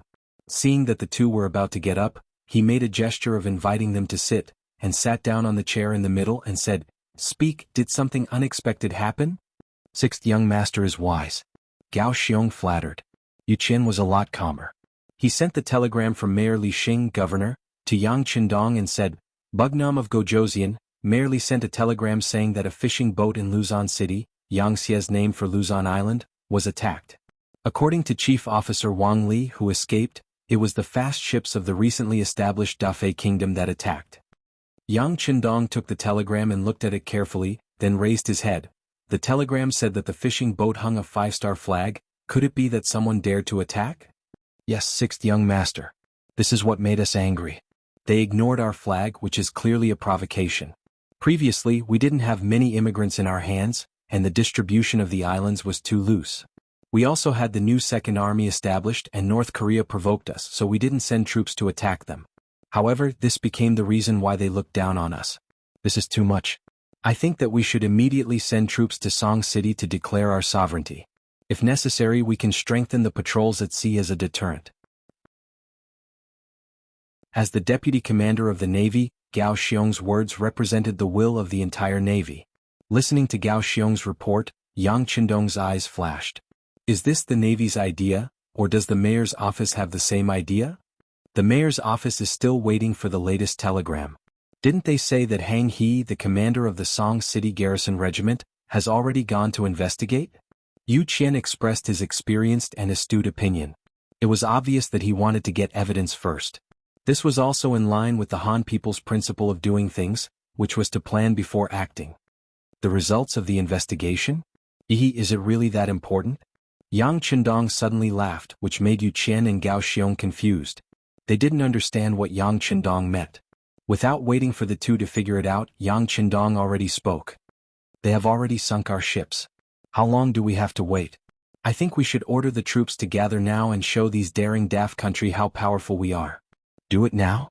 But we don't have enough evidence. Yu Qian was shocked when he heard Yang Qindong so boldly decide to send troops. Evidence? Why do we need evidence? Don't you know what don't need evidence means? Moreover, it's already a fact that our fishing ships were sunk. The only ones who can do this in those waters are the daft country's army. So what are we waiting for? Yang Qindong sneered. In the future, the words don't need evidence had restricted the development of a country. Considering various reasons, there were some things that had to be endured. Now that Yangtze's navy was so powerful, it was time to give them a taste of their own medicine. As the founder of Yangtze, the commander of Yangtze's 3 armies, Yang Qindong gave this order. Naturally, the people under him could only obey. In addition, it was indeed the daft country that provoked them first, so it was reasonable for them to send an army to give an appropriate counterattack. Yu Qian and Gao Xiong quickly agreed with Yang Qindong's decision. But what they didn't know was that this time, Yang Qindong didn't just want to teach the daft country a small lesson, but when he made his move, he wanted to destroy the country. There were already 600,000 literate and skilled commoners in Chichen City who had made preparations to migrate. Moreover, under the Southern Ming Dynasty's war, there were still many Han commoners rushing to Mount Liang's containment formation every day, turning into Chichen City. Chapter 1007. It could be imagined that in the future, there would be more and more knowledgeable Han people. With such confidence, it was time to take over the entire archipelago. Previously, he didn't make a move because he didn't have a good reason. Now that the other side had taken the initiative to provoke him, how could he let go of such an opportunity? Yang Qindong was determined to deal with the Dafei kingdom. Gao Xiong's navy naturally cooperated with him. After a discussion between the 3 of them, they decided to mobilize the entire 1st Sea Army. That was the 1st Sea Division, 2nd Sea Division, and 3rd Sea Division. They would launch a fierce attack on the Dafei kingdom from 3 different directions. They had to make the other side suffer. They had to let them and the surrounding countries know what the consequences of offending the 5-star army were. Order the new 2nd Army 6th Sea Division to strengthen the patrols. If there are any other forces that try to interfere, don't hesitate to beat them back. At the same time, the 5th Sea Division stationed in North Korea can also be transferred back. That place can be left to the local garrison. What we need to do now is to do our best to win this battle. Yang Qindong said in a powerful voice. This order was very similar to Yang Qindong's usual approach. Either he didn't make a move or he would go all out. If he could destroy a country, he would destroy it. If he couldn't destroy it, he would destroy it. If he couldn't destroy it, he would destroy it. After the order was issued, the war machine started. The navy quickly began to assemble. All the officers who were visiting their families had to report back to their respective units. At the same time, the city lord's manor was also making various preparations. Under the overall command, the newly developed 100mm mortar shells were quickly delivered to the 1st Sea Division for use. 600,000 Han people voluntarily signed up, and 300,000 people were ready to enter the archipelago at any time. The condition was that as long as they were Han people who entered the archipelago, they would be given a job. For example, they would be given a job in the local government. If they met the conditions, they would be given a job in the public security, hospital, school, industry and commerce, government, tax and other departments. Not only did the 300,000 Han people have to prepare for migration, the other provinces also had to prepare for the migration of people. Each province had to prepare at least 200,000 people. At the same time, they had to prepare to accept a certain number of indigenous people. This kind of interchangeable population exchange could often solve the problem of the local people huddling together to the greatest extent, allowing them to quickly forget who they were before and better join the Han family. Above the sea, under Ma Li's guidance, Captain Hang He finally found the remnants of the ship that had been hit by the cannon fire. From the surface, one could clearly see that it had been hit by a cannon. With this piece of evidence, the ship quickly turned back and headed straight for the port of Luzon. But just as the ship turned around, dozens of Great F Country ships suddenly appeared around the sea. They were the Great F Country ships led by Duterte. He had long expected that the 5-star army would come to this area to search and inspect, so he had been waiting here. Initially, he wanted to wait for them to get closer, but when he saw that his prey was about to leave, he couldn't hide anymore. He jumped out directly, wanting to leave Hang He and the others here. Is it a Dafei ship? Hang He saw the enemy ships around him and his eyes flashed with anger. This kind of encirclement exposed their ambitions without a doubt. Unfortunately, the ship he was on was not the fishing ship from before. He was piloting a level 3 warship left behind by the Navy in Song City. Not only did it have a constant speed, it also had a powerful 100mm mortar that could hit a target more than 10 miles away. At that time, it could be said to be the top artillery. Order the ship to speed up and leave. Order the artillery to reload the shells and adjust the range. If any ship dares to block our way, blow it up. Hang He said loudly. His order also made the crew members excited, and they shouted loudly to make various preparations. Although they were surrounded, the 5-star warship did not intend to surrender. Instead, it sped up, which greatly exceeded Duterte's expectations. He thought that the other party would take the initiative to stop and reason with him. Didn't all Han people do this? At that time, he would be able to kill everyone on the ship at a close distance and occupy the ship. He could see that this ship was not simple. Once it belonged to him, after going back to study it, it should be able to promote the development of their ships. Hang He was originally a company commander in the Cold Front Navy. At that time, it was City Lord Li Sheng who took a fancy to him and wanted him to stay, so he retired from the Cold Front Navy and transferred to the Garrison Regiment as the commander. Speaking of which, he was promoted a few ranks, but he still missed the time when he was a Cold Front Navy officer. Wherever he went, he was majestic. This kind of person, after many years of training, was warlike in his bones, and it was even more impossible to make him surrender. Therefore, when he gave the order to charge out and bombard the ships blocking their way, it really caught the Dafei Navy off guard. The combat power of the Garrison Regiment was very ordinary. Most of them were made up of foreign men who had only been trained and had not experienced real combat. They might be able to suppress bandits, but they were not mature enough to fight a big battle like this. Fortunately, this time Hang He brought out the elites of the regiment, and there were a few Cold Front members among them. There was no problem with them controlling the mortar. After adjusting the direction of the mortar and locking onto the target, a shot was fired directly at the Dafei Navy ship blocking their way. One of the advantages of the mortar was that it was more accurate to lock onto the target. In addition, the loading speed of the mortar was fast. Before the enemy was ready, the mortar was fired and hit the target. The powerful explosion and power almost flattened the enemy's ship. With one shot, the ship's main personnel were all killed or injured. It completely lost its combat power and could no longer pose any threat. This was a one-shot hit. The third-level warship that sped up rushed out of the encirclement before the Dafei Navy could react. It attracted the dissatisfied roar of Duterte. Quick, catch up. We must destroy him. He dares to make an enemy of our Dafei Navy. He will definitely die. The clamoring Duterte led dozens of other Dafei Navy ships to chase after them. The sound of gunfire was heard, and huge waves were set off one after another on the originally calm sea. However, in front of the third-level warship, not a single shell could lock onto the target and hit the third-level warship. Hang He glanced back with a look of disdain on his face, but then his expression turned serious. The current situation was that he was lucky to escape. In the end, he was still the one being chased. If he was not careful, he might be caught by the enemy. If his luck was bad and he was hit by a shell, then in this vast sea he would not be able to call for help. Speed up and move closer to the Luzon port. Thinking of the 4 new mortars installed at the Luzon port, Hang He's heart calmed down a lot. According to the current situation, he could only think of a way to return to the port and then rely on the danger to defend. One chasing and one escaping, this scene played out on the sea. Under the full power of the third-level warship flying the 5-star flag, the distance between the two sides gradually increased. Hang He's luck was still good. Even when he was out of the enemy's range of attack, he was still hit by a shell. He knew that he was temporarily safe. But then he began to worry about the Luzon port. Still, other than the 4 mortars arranged at the Luzon port, there were no other defensive measures. With the average combat power of the Song City garrison, would they be able to stop 2,000 enemies? Once the enemy rushed to the coast, what kind of destruction and impact would it bring? But if they did not retreat to the Luzon port, where could they go? This third-level warship ran on coal. Considering the mission this time, it was equipped with about the same amount of raw materials. If they could not rush back as usual, they could face the predicament of running out of energy at any time.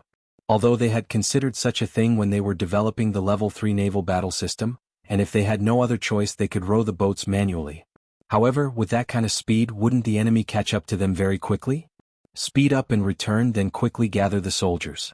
Guard the port and ask for help from the higher-ups. In the end, Hang He made the decision to return to the port quickly. Compared to taking the risk of running in circles with the enemy, it was better to return to the port and use the terrain to counterattack. As one chased and one fled, the distance between the two sides kept increasing. However, it was obvious that the enemy behind him was enraged. They chased after Hang He with no intention of giving up. Judging from the direction the enemy was heading, it was likely that they were heading to the Luzon port. Considering that the battle had already begun, there was no need to wait any longer. Duterte could not help but want to show off his strength, rush to the Luzon port and occupy the entire Song City. Before coming, Duterte had already read the detailed information about Song City. He knew that the 5-star army only had a garrison here. The garrison had the same number of people as him, 2,000. Moreover, their combat power was far inferior to his. The enemy was just a bunch of new recruits. At the very least, many people in his team had been pirates nearby and had seen life and death. They were all bought by Abu Burkle with a large sum of money to serve him. In terms of combat power, he should not be afraid of them. More importantly, Duterte also knew that the garrison of Song City mostly used cold weapons such as knives, spears and swords. Furthermore, he had 200 hollow tongs and 50 flintlock pistols in his army. The king had spent a lot of money to purchase them from Western merchant ships. This was where his advantage lay. If he used it well, occupying the entire Luzon island would not be a problem. At that time he would become the hero of the entire Daf country. It could only be said that he was short-sighted. The inexperienced Duterte did not know how powerful the 5-star army was. He, who did not live in this sea area before, thought that the 5-star army was just like the natives of the mainland. After firing a few cannons and firing a few shots, the other party would really admit defeat and surrender. Chapter 1008.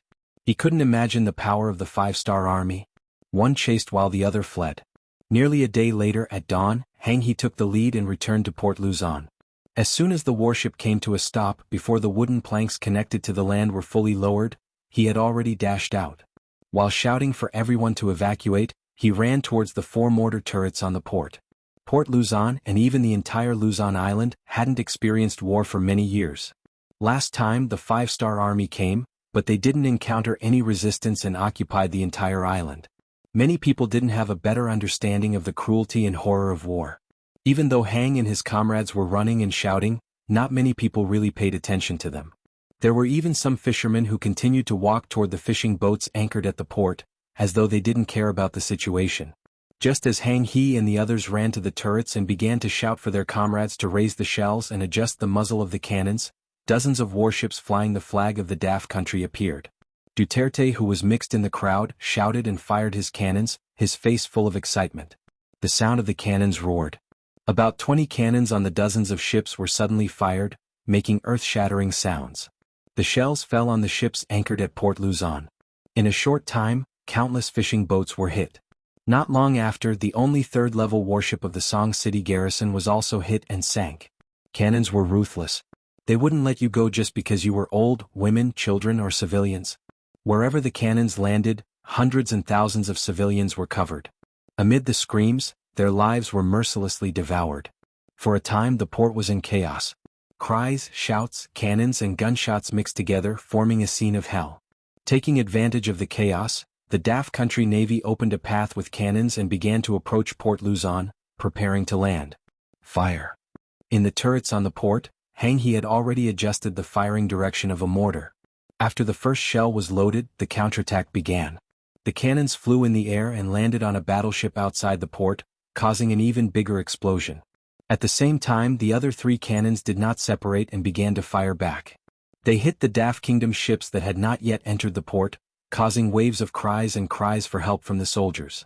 The counterattack began. 4 more accurate and powerful mortars suppressed the fierce attack of the Great F country and heavily hit the ships behind the enemy's team.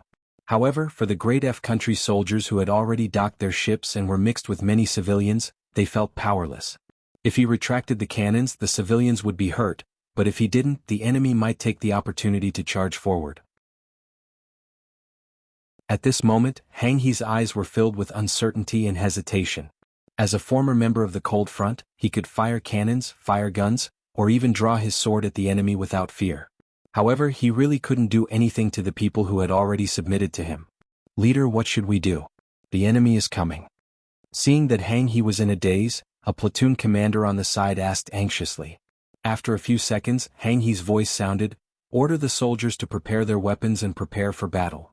After hesitating for a while, he finally did not give the order to harm the civilians. The responsibility of a soldier was to protect the safety of the area. If he needed to use the civilians as a stepping stone when the war came, he really couldn't bring himself to give such an order. A few of the foreign race company commanders who had joined later were confused when they heard that Hang He had abandoned the cannons and wanted to use people to fight the muskets. However, Hang He's attitude was very firm as he said, "This is an order." Just these 4 words alone already represented a lot of content. No matter how unwilling they were, it was an iron law for soldiers to obey orders. The few company commanders could only shake their heads and walk out of the turrets with resentment on their faces. At the same time, they looked as if they were ready to die. They began to command their soldiers to prepare for defense and counterattack. Most of the time you couldn't have your cake and eat it too. Hang He understood this principle. He also knew that if he was still serving in the cold front, the officers above would definitely make the same choice as him. Therefore he did not regret it. He was only afraid that he wouldn't be able to hold on until the main force of the cold front arrived. If the enemy really charged forward and abandoned Luzon port, then he would be condemned for eternity. The moment the cannons were fired, the newly built Luzon city, which was not far from the port, sensed it. As the city lord, Li Xing immediately called for a telegraph operator and asked him to immediately send a distress signal to the city lord's mansion, the Navy headquarters, and even the 6th Young Master's radio station. While sending the telegram, Li Xing made the decision to close all 4 gates of Luzon city. Then he began to call for some of the reserve militia in the city lord's mansion. He took out the limited weapons in the city lord's mansion's warehouse and asked them to defend the city together with him for the safety of his home. In Port Luzon, Duterte braved the danger of being swallowed by the cannons and walked out of the warship. He was surprised to find that there were no cannons at this distance. He looked around in confusion. When he saw many local citizens lying on the ground trembling, he finally understood everything. He laughed and said to his subordinates, "Do you see that? Our opponents are stupid. For the sake of the safety of these lowly citizens, they didn't dare to open fire and allowed us to board the port. Aha, this is an act of suicide." "That's right, General. Your chance to make a big contribution has come. As long as there are no cannons, no one will be a match for us with our firearms," the soldiers quickly flattered. "You're right. Let's make a big contribution. Charge." Duterte laughed loudly and began to organize the soldiers who had boarded the port to launch an assault. There was no difference in military strength and it was a small-scale battle. The advantage of firearms could be put to good use. When Duterte led his troops to charge, Hang He organized his men to counterattack. Every time there was a burst of gunfire, a dozen or so garrison soldiers would fall to the ground covered in blood. They counterattacked 3 times in a row. Although they had stopped the enemy's advance, they had also lost about 100 people. Seeing this result, the battalion commander finally couldn't help but say, "Commander, if this continues, I'm afraid we'll all die. If we can't do it, then we'll open fire." "We can't open fire. That will only hurt the citizens. Even if we win, we'll be sinners. We won't be able to answer to the 6th Young Master. Everyone hold on. I'm sure the city lord already knows about this and will inform the nearby navy. As long as everyone holds on, we can win." Hang He stubbornly insisted on his decision. He knew very well that if he died protecting the people, the Marine Army wouldn't punish him for his crimes. They would only praise him and his family would be well taken care of. On the other hand, if he didn't care about the safety of the citizens and opened fire to protect himself, then regardless of whether he won or not, he would be punished by the military. At that time his family would be implicated. Even if he died, he would have to bear a bad reputation. Hang He's insistence caused the garrison to suffer even greater losses in the following battle. Originally there were only 2 battalions of soldiers outside the port. After 5 or 6 waves of attacks, the number of casualties had reached half. If this continued, it would take at most 2 hours for the remaining 400 soldiers to lose their lives. The battalion commander was seriously injured and was carried away. The battalion commander of the 2nd Battalion had also led the soldiers to charge twice and was slightly injured. Hang He immediately decided to lead the counterattack. Anyway, as long as he had a breath left, he would not let the enemy reach the fort. As long as he had a breath left, he would not fire at the port and hurt a single citizen. Commander, you are the backbone of everyone. You can't lead the team. When the battalion commander of the 2nd Battalion was about to launch another counterattack, he saw Hang He stand up. How could he let that happen? He immediately expressed his opposition. Okay, don't argue at this time. If you can all charge, why can't I, the commander, do the same? If I die, then you will be the commander. If you die, then the company commander below you will be the commander. In short, there is still one person who must protect the fort. If unfortunately we are all going to die, then the last person will set off the explosives. These 4 mortars must not be left to the enemy. This is our mission. Do you all understand? These words were like the last words left before death. The battalion commander of the 2nd Battalion didn't know what to say. He could only watch as Hang He took his bow and rushed out of the fort. He was worthy of being the former commander of the Cold Front Company. His individual quality was extremely strong. After he rushed out of the fort, he aimed at the enemy less than 100 meters away and released arrows. 1 arrow, 2 arrows, and he killed 2 soldiers of the Great F Kingdom who were armed with guns. A bullet flew past his body and left a bloody wound on his leg. He moved his right leg and found that it was only a scratch. It wasn't a big problem. He continued to shoot arrows. At the same time, he touched his waist sword and tried to get closer to the enemy. He wanted to find a way to kill a few more in close combat. Other than the warships that were destroyed by the cannon fire, Duterte only brought 1,300 to 400 soldiers to the port. Together with the flintlocks, there were only 200 weapons. Once a soldier died, other soldiers would quickly replace him. This allowed him to maintain enough firepower to suppress the enemy. After killing 200 of the enemy's people and losing 100 of his own people, Duterte's face was a bit ugly. Didn't the intelligence say that this garrison regiment was just established and didn't have much combat power? Why were they still so difficult to deal with? It had been almost 2 hours since they entered the port. This was the territory of the 5-star army. If he couldn't quickly end the battle, who knew if the 5-star army's reinforcements would arrive? Chapter 1009. Thinking that things might change if he delayed any longer, Duterte also became ruthless. He shouted angrily at more than 200 gun-wielding subordinates. This time everyone, let's go together. The enemy doesn't have many people left. We only need 1 charge to obtain the final victory. Anyone who kills the enemy will be heavily rewarded. Listen to my command and attack together. The general gave an order. Whether they were willing or not, they had to carry it out. In addition, they already had the advantage in numbers. The 200 men with guns stood up from the ground with a roar. They divided into 3 echelons and began to move forward. Whenever they saw the shadows of the 5-star army, they would immediately fire and then retreat to the echelons behind them. They would continue to reload and prepare to launch a new round of attacks. As a result, they formed a type of suppressive fire that made the 5-star army unable to raise their heads. Hang He was less than 60 meters away from the DAF soldiers.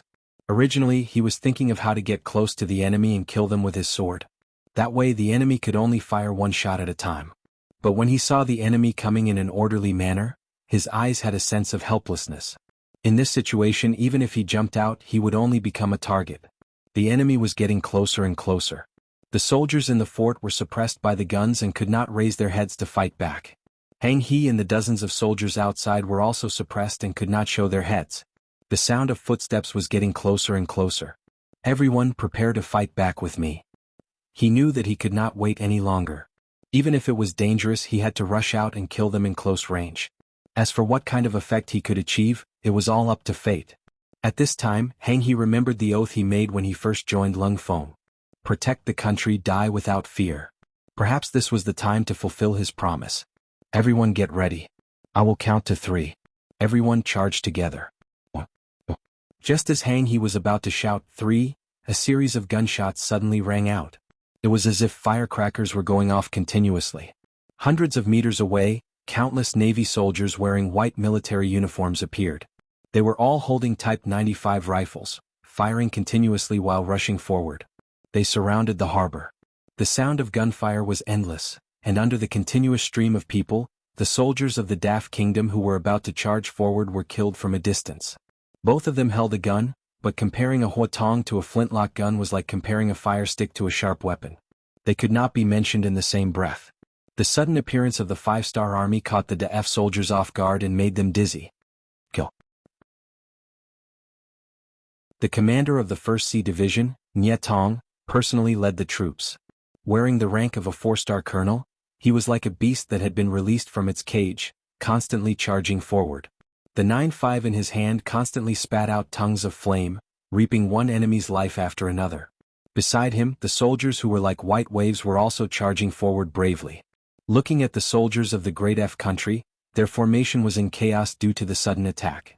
Countless soldiers were shot and killed. Even the arrogant Duterte was forced to lie on the ground. He didn't even dare to raise his head. If someone had said that they could suppress him to the point where he couldn't raise his head with a flintlock before this, he would definitely not believe it and would only laugh at the other party for being ignorant. But everything really happened. He finally realized that the so-called powerful firearms of the Great F country were just a joke, a self-deceiving joke. Gravel around him was constantly being hit, shattered, and flew in all directions. Occasionally it would cut through his clothes and leave wounds on his body. However, at this moment, Duterte had completely forgotten about the pain. His entire body was trembling, like a wild wolf that had always been used to being a tyrant, suddenly discovering that the person standing in front of him was a ferocious tiger. His firepower was completely suppressed. Looking from afar, there were shadows of enemies everywhere. Looking back, he was also surrounded by enemies. At that moment, Duterte knew what the result would be if he continued to fight. Duterte, who didn't want to die and was also afraid of death, didn't hesitate and directly shouted, "Don't kill me, I surrender, we surrender." It was the same for the general. It was easy to imagine that when the soldiers below heard this shout, it was as if they had heard the sound of nature. One after another, they shouted to surrender. Then, without waiting for the 5-star army to reply, they threw their spears and spears all over the ground. It was as if they had given up on resisting. This was an army that only knew how to bully people. Facing the unarmed people of Polillo Island and the unarmed fishermen on the fishing boats of Song City, they wantonly displayed their killing intent. Facing the stubborn resistance of the Luzon Island garrison, they pounced on them like hungry wolves, relying on their powerful firearms to display their bloodthirsty side. But the moment they met the 5-star army, which was stronger than them, they immediately cowered. After only one wave of attacks, they immediately chose to surrender. This was how they should behave. Such an army was only fit to bully some commoners who were far inferior to them. If they were faced with a strong army, they would not even be as good as the commoners. Duterte surrendered, and the thousands of soldiers behind him also surrendered. On the port of Luzon, in front of the turrets, a large number of people knelt down. At this moment, they were surrounded by the 5-star Navy. They couldn't do anything other than covering their heads with their hands. Yang Qindong, accompanied by the deputy commander of the Navy, the commander of the 1st Marine Army, Gao Xiong, and others, boarded the port. What he saw was a scene of devastation. He saw the tragic scene of countless people dying under the guns of the Great F country soldiers. The commander of the 1st Division, Nye Tong, quickly sent people to understand the results of the battle. He also saw Commander Hang He. At this moment, he saluted Yang Qindong and reported the situation. When he reported the number of casualties, Yang Qindong's face became darker and darker. Reporting to the 6th young master, the above is the specific process and result of this battle. Please tell us everything, 6th young master. After Division Commander Nye finished his report, he saluted again. Then, he handed over his authority and stood to the side. After a while, countless people on the port also rushed over. Some of them were lucky and escaped from the battle. Some heard the gunshots and rushed over to save their families. Looking from a distance, there were about 2,000 to 3,000 people densely packed together. Unlike before when they saw the garrison troops, they kept a respectful distance from them. At this moment, when they looked at the wounded garrison troops, there was only admiration and admiration in their eyes. Obviously, they could use the 4 cannons built in the port to counterattack and form an overwhelming attack. But in order to protect the lives of the people, in order to not let innocent people be affected, they didn't do so. Instead, they used their own lives to fill in the gaps. They truly did the action of sacrificing their own lives to protect the people. Just based on this, they were worthy of the respect and love of the people. After silently listening to Nye Tong's report, Yang Qindong found himself a high ground and stood on it. His gaze first fell on the surrounding civilians who had rushed over, then he looked at the hundreds of soldiers of the garrison regiment who had very excited expressions. All sorts of feelings welled up in his heart, and an unspeakable thought rapidly formed in his mind. Mencius said, "The people are the most important, the country comes second, and the ruler is the least important." For so many years this was often just a slogan. How many people actually did it? But today the Port Luzon garrison soldiers did it. Our 5-star army soldiers did it. Just now they would rather face the terrifying gunfire of the enemy, face the danger of sacrificing their precious lives at any time, and would rather use their flesh and blood to resist the enemy than hurt a single person. What kind of spirit is this? This is a spirit where blood is thicker than water. Yang Qindong's voice became louder and louder. This is enough to prove that they treat the people as their own family, as their parents, relatives, and best friends. Only in this way would he be willing to sacrifice his own life rather than harm others. Just based on this, they are the most adorable people of this generation. Everyone, am I right? The most adorable people, the most adorable people. At that moment, the thousands of people who were at the forefront shouted like a tide, their momentum soaring to the sky. And such shouts and Yang Qindong's speech also moved Hang He and the others, making them and the people couldn't help but tear up. He gestured for them to stop and the shouts stopped abruptly.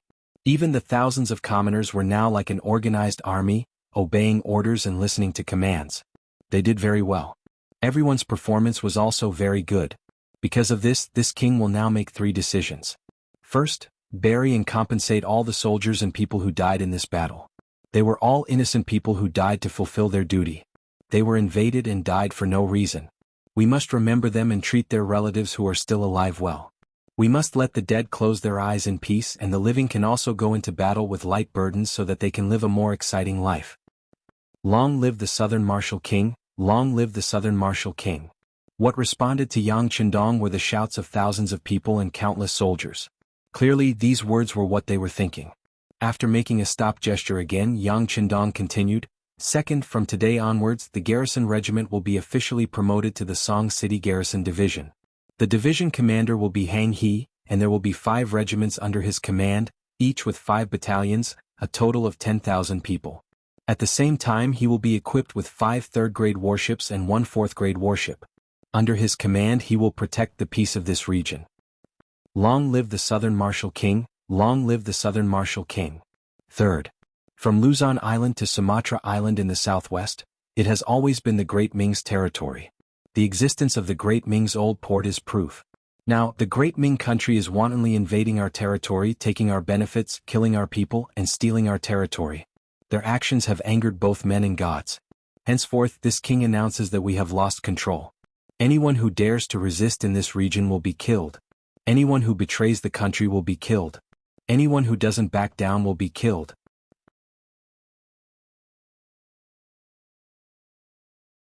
Chapter 10:10. After roaring out the word kill, Yang Qindong's gaze turned to Duterte and the others. His murderous aura grew heavier as he said, "These invaders, they didn't care about killing civilians, they should be beheaded according to their crimes. Next, this king will make a judgment, all the invaders will be sentenced to death, in order to appease the sacrifice of the garrison soldiers and the innocent people of Luzon Port. Now High 1st Division, please carry it out." Long live the Southern Martial King, long live the Southern Martial King. Once again the sea of people shouted in unison, representing everyone's thoughts. Duterte and the others who understood the meaning of Yang Qindong's words instantly turned pale. This general was still trying to explain something. "You can't kill us, we have already surrendered, we are captives. And I also know many secrets of Daf country, I can provide you with help." Captives, if the ones who lost were the garrison soldiers and the ones who lost were the people of the port, can you not kill a single one? As for the secrets you speak of, do you think in front of my powerful navy, there is anything that can resist our vanguard? After Yang Qindong asked 2 questions in a row, his voice was cold as he said, "There is no need to reason with animals, execute them." All the commoners and garrison soldiers could only watch as over 1,000 people were killed. Blood flowed like a river in the harbor. But for some reason no one was afraid, on the contrary, everyone was very excited, and many of the civilians were grateful for what the garrison had done for them. They also wanted to do something. They all expressed their desire to join the 5-star Navy. They wanted to use their own hands to avenge their loved ones and friends. Towards the enthusiasm of the civilians, the division commander Nye Tong naturally politely declined. In order to become a qualified member of the Cold Vanguard, one couldn't just rely on a moment of bravery. One had to go through extremely difficult tests and background checks. This was not something that could be done by ordinary citizens. There were also many non-human citizens who could join the Cold Vanguard. And in order to not dampen the morale of the civilians, Nye Tong said according to what Yang Qindong had taught him, Folks, you have not undergone specific and systematic training, you are temporarily unable to become a qualified Navy soldier. But as long as you are willing to work hard, there will definitely be opportunities in the future. Now, if you really have the heart, you can do some other work. It is also a contribution. General, what can we do? The commoners asked in unison. There are many things that can be said. For example, you can help the army transport supplies, spread the news of what happened here, and let all the people on the island know that the 5-star army is fighting for the people. You can persuade more people to help our army. When we defeat the Great F country's army and reclaim the island, you can immediately rush to the island to maintain the law and order there, guard the property there, prevent the return of invaders and prevent people from causing trouble in our rear. You can do all of this and you can even do it. Furthermore, the Southern Marshal King will not let you do all this for free. He will give you a certain amount of reward to express his gratitude. At the same time, it will also strengthen your feelings as the masters. Nye Tong did not know if this would be useful. In his eyes, these people were just civilians. Since they were civilians, what they needed to do was to live their own lives and try not to cause trouble. How many people would do something like helping in a war? Nye Tong's idea was not unreasonable. Since ancient times, when faced with war, most people chose to retreat and escape. The people who truly had the courage to face it or even rush to participate were few and far between.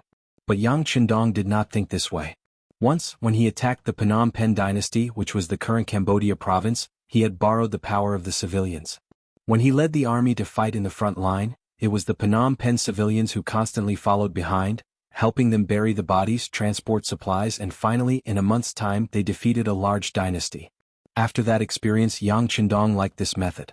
Next, Yang Chendong wanted to conquer the entire Daf country. There were many islands, and if he had to fight and defend one place at a time, he would need to constantly divide his troops. In the end, there was a high possibility that he would not have enough troops. But if he had the help of the civilians, then it would be different. Not only could he save his troops, but he could also borrow the persuasion of the civilians. It was a method of killing two birds with one stone. Commander Nye Tong's words fell into the ears of the civilians. Not long after, it also spread to the ears of many other civilians.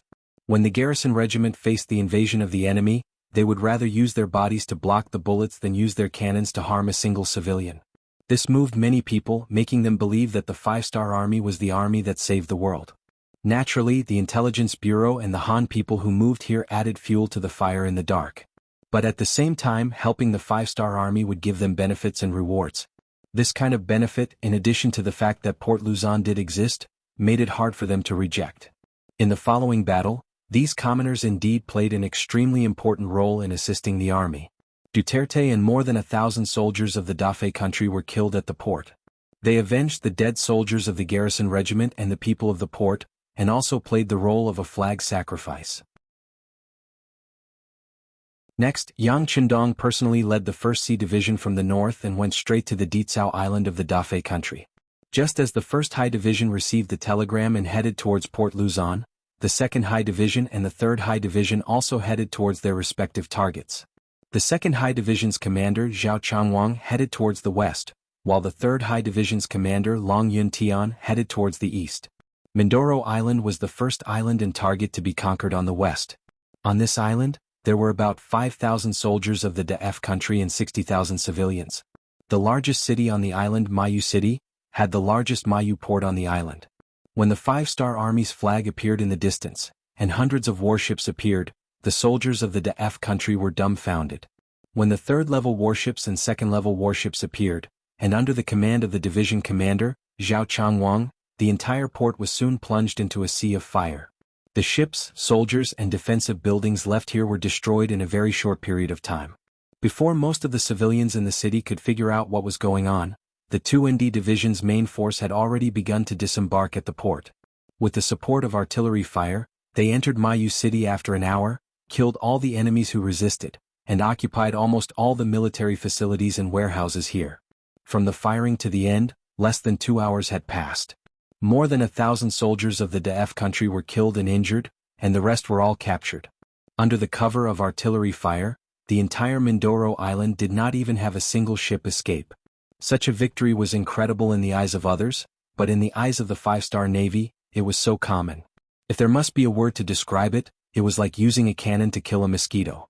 Compared to the well-trained and extremely advanced firearms of the five-star Navy, dealing with the unprepared soldiers of the DF country, from the beginning to the end, was completely crushing.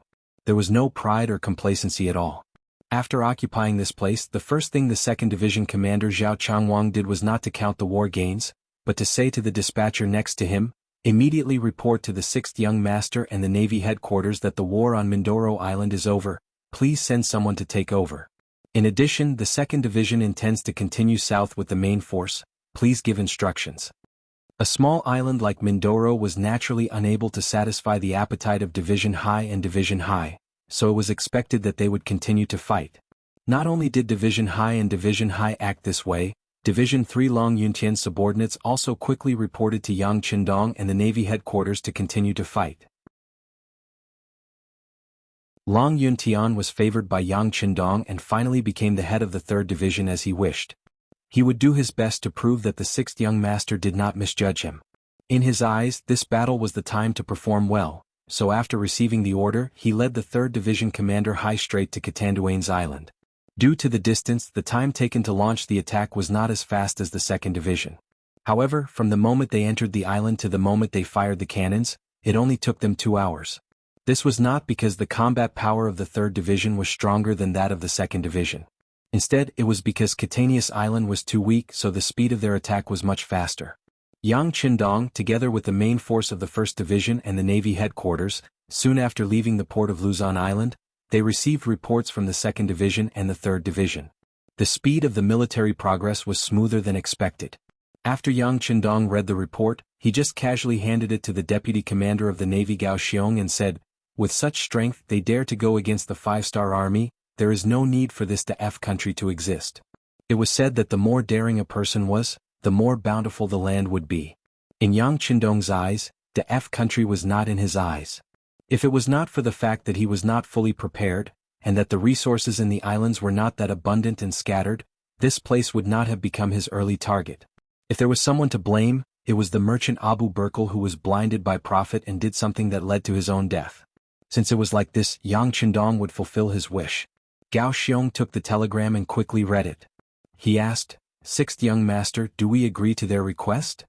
"Yes, but we have to ask them to play it safe and not be reckless. Our intelligence department has sent news that this Western merchant is quite capable. He has also spent some effort to build a naval fleet. Any carelessness could lead to irreparable consequences. Also, inform the logistics department that the transport ships can be activated and quickly occupy the occupied islands." Yang Qindong gave the latest order.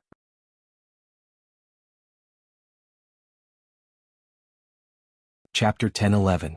Each team took turns to advance according to their different tasks. The war unfolded in an orderly manner, and the islands belonging to the DAF country were occupied one by one. Due to the slave system implemented by the Great F country, after occupying an island, the indigenous people became the people with the lowest status. When the Great F country soldiers entered the island, they burned and plundered and did all sorts of evil. This had already aroused the anger of the people. When the 5-star Navy arrived, these people fought to rebel and cooperated with the army's entry, making the progress much smoother. Most of the soldiers of the DAF country were bought by Abu Burkle with money, and most of them were pirates who had been at sea all year round. These people were naturally unmatched when it came to looting, but these people had one thing in common, which was that they didn't know how to write the word loyalty. In their eyes there were only benefits. If there were benefits they would naturally join. If there were no benefits they would run as far as they could. With such a temperament, when the news of the 5-star Navy's attack came, many of the DAF country soldiers, former pirate groups, on the islands fled. In some small islands they didn't even do anything to resist. When the main force of the 5-star Navy arrived, they often encountered an island that was unprepared. What they saw were the indigenous people who didn't resist at all. With such a big change in the situation, the 2nd and 3rd naval commanders reported the situation again. Yang Qindong quickly responded. Since the local people were also exploited, as long as they sincerely submitted to Yangtze and Song City, they wouldn't be harmed. But if anyone showed any hostility to the 5-star Navy, they would be killed without mercy. Those who are not of my race must have different intentions. After so many years of development in the original Sulu archipelago, only the people in the Luzon area were mostly Han people. They still had feelings for the great Ming dynasty. The people in the other archipelago moved here later. They had their own beliefs and many of them were influenced by Islam.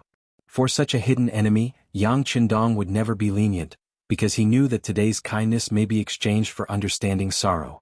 At the same time, Yang Qindong also issued another order. For the pirates that previously belonged to the Daf kingdom, kill them if possible. If they couldn't kill them, they had to be driven out of the sea. In short, any forces or individuals who dared to be enemies with Yangxia must not be allowed to survive. The 5-star Marine warriors, who have always been warlike and composed of elites, are waiting to make contributions and obtain unparalleled glory. In order to achieve this goal, the worst thing was to have no battles to fight. This order coincided with the thoughts in his heart. Naturally, he would not be polite. The warship continued to accelerate. Once it bumped into the Defei Navy or the foreign pirates, it would not be polite. It would shoot out cannonballs. It did not know how many ships were damaged. The color of the sea became a lot redder because of this. The continuous victories of the First Ocean Army naturally caused some people to jump and curse. In Marilag city of Emerald Island, the temporary capital of Daf country, King Abu Burkle was sitting on a throne as he pointed at the officials below and scolded. "What the hell is going on? Didn't you say that our army is composed of elite pirates who have experienced naval battles all year round? Didn't they boast to this king that if the 5-star army dares to come, they will definitely destroy them at sea? Why is it that when the real battle starts they are so weak? Who can give this king an explanation?" As Abu Burkle spoke, his gaze landed on Ferdinand, who stood at the top of the vassals. Ferdinand, who was deeply trusted by King Abu Burkle, was given the position of prime minister. The main job he was responsible for was to deal with the pirates and was in charge of the military. In his bones, Abu Burkle was still a businessman. He valued profit more. Originally, with the help of his family that had been doing business for generations, he had some foundation. Doing business in this archipelago was like a fish in water. He seemed to have a pair of innate wisdom, always able to do things with appropriate things very well. To put it bluntly, he could transport the most common goods from one place to another in a very short period of time and sell them at a high price. Then, when he returned, he would bring back the specialties of the other place and sell them at a high price along the way. It was because of this unique talent that Abu Burkle's business grew bigger and bigger, and the money in his hands grew bigger and bigger. When he had enough money to build a huge army, he met Ferdinand and the two of them hit it off immediately. Especially when Ferdinand said that he could build a country with financial resources and then use the power of the nation to collect money, Abu Burkle saw a bright path and thus, Daf country was born. Who knew that the good times didn't last long? When they just occupied the nearby islands, some of the looted items were still being counted. Before they could be transported out, the 5-star army came and gave them a heavy blow. News of islands and cities being looted came one after another. After spending a lot of money and bribing so many pirates to work for him, this was the result. Abu Burkle, who spent the money, was naturally very distressed. At this moment, his gaze toward Ferdinand was naturally full of hostility. Prime Minister Ferdinand, who was stared at like this, felt very wronged. He was only ordered to contact those pirates. In the end, one paid and the other contributed. It was a cooperative relationship. How could he have the ability to control these pirates? Now that they were facing a more powerful 5-star army, they cowered. What did this have to do with him? But when he thought about how Abu Burkle was a vengeful person, if he didn't react, he might be the next unlucky one. Left with no choice, he could only step forward and say, "Your Majesty, the 5-star army came prepared, but our army was completely unprepared. Unprepared against unprepared, plus the other party originally planned well. With superior military strength against our inferior military strength, how could we not lose? But as long as we can gather our army and form a similar scale, the situation will definitely be reversed. These pirates are the forces of other sea regions that have been unhindered for many years. They naturally have their own reasons for being able to dominate a region." "Prime Minister, are you saying that the 5-star army can be defeated?" Abu Burkle asked with interest. "Yes, Your Majesty. I just said that before we weren't prepared, so they took advantage of the loophole and used superior military strength to fight against a small army. But as long as we can gather our army and meet force with force, our chances of winning are still very high," Ferdinand said with a face full of confidence. "Good, since that's the case, I order you to contact them now. Gather them and deal a heavy blow to the 5-star army. Can you do it?" Abu Burkle saw that there was a new hope, and his face immediately smiled a little more. "Yes, but I have a request. If you want these pirates to work for you, you need to give them enough rewards so." Abu Burkle frowned slightly. Before, in order to invite these pirates to join the Great F country, he spent a lot of money. But at this point, if he didn't continue to pay, these pirates would definitely not listen to him. And once the 5-star army really came, he was afraid that at that time, they wouldn't even have the most basic way to survive. He would also have to leave because of this, and that would be the same as cutting off his path to wealth. A little impatience spoils great plans. Although he wasn't happy, he still clenched his teeth and said, "All right, this king will agree to your conditions. But this time there can't be any problems. Your Majesty is wise. Your Majesty, please rest assured. Just wait for the good news of my victory." Ferdinand let out a big sigh of relief. He was the one who contacted these pirates, so he naturally knew their temperament very well. They were a group of people who would sell their souls for money. As long as they were given enough money, they would even kill their own family without blinking an eye. It was just dealing with the 5-star army. What was so difficult about it? Ferdinand took the large amount of gold and silver given by Abu Burkle and left the capital. The first place he took the fleet to was Palawan Island in the west of the archipelago. Palawan Island was the westernmost island in the Great F country. It wasn't difficult to get there because it was far away from other islands. Once it was attacked, it could retreat or advance. It also had another advantage. There was a very powerful pirate group here, Makaching's pirate group. Makaching was originally a pirate giant that sailed around Sumatra. He had close to 1,000 large boats and a crew of more than 60,000 people. Among them, there were 20,000 elites who were good at fighting and desperados. It was a very powerful pirate force.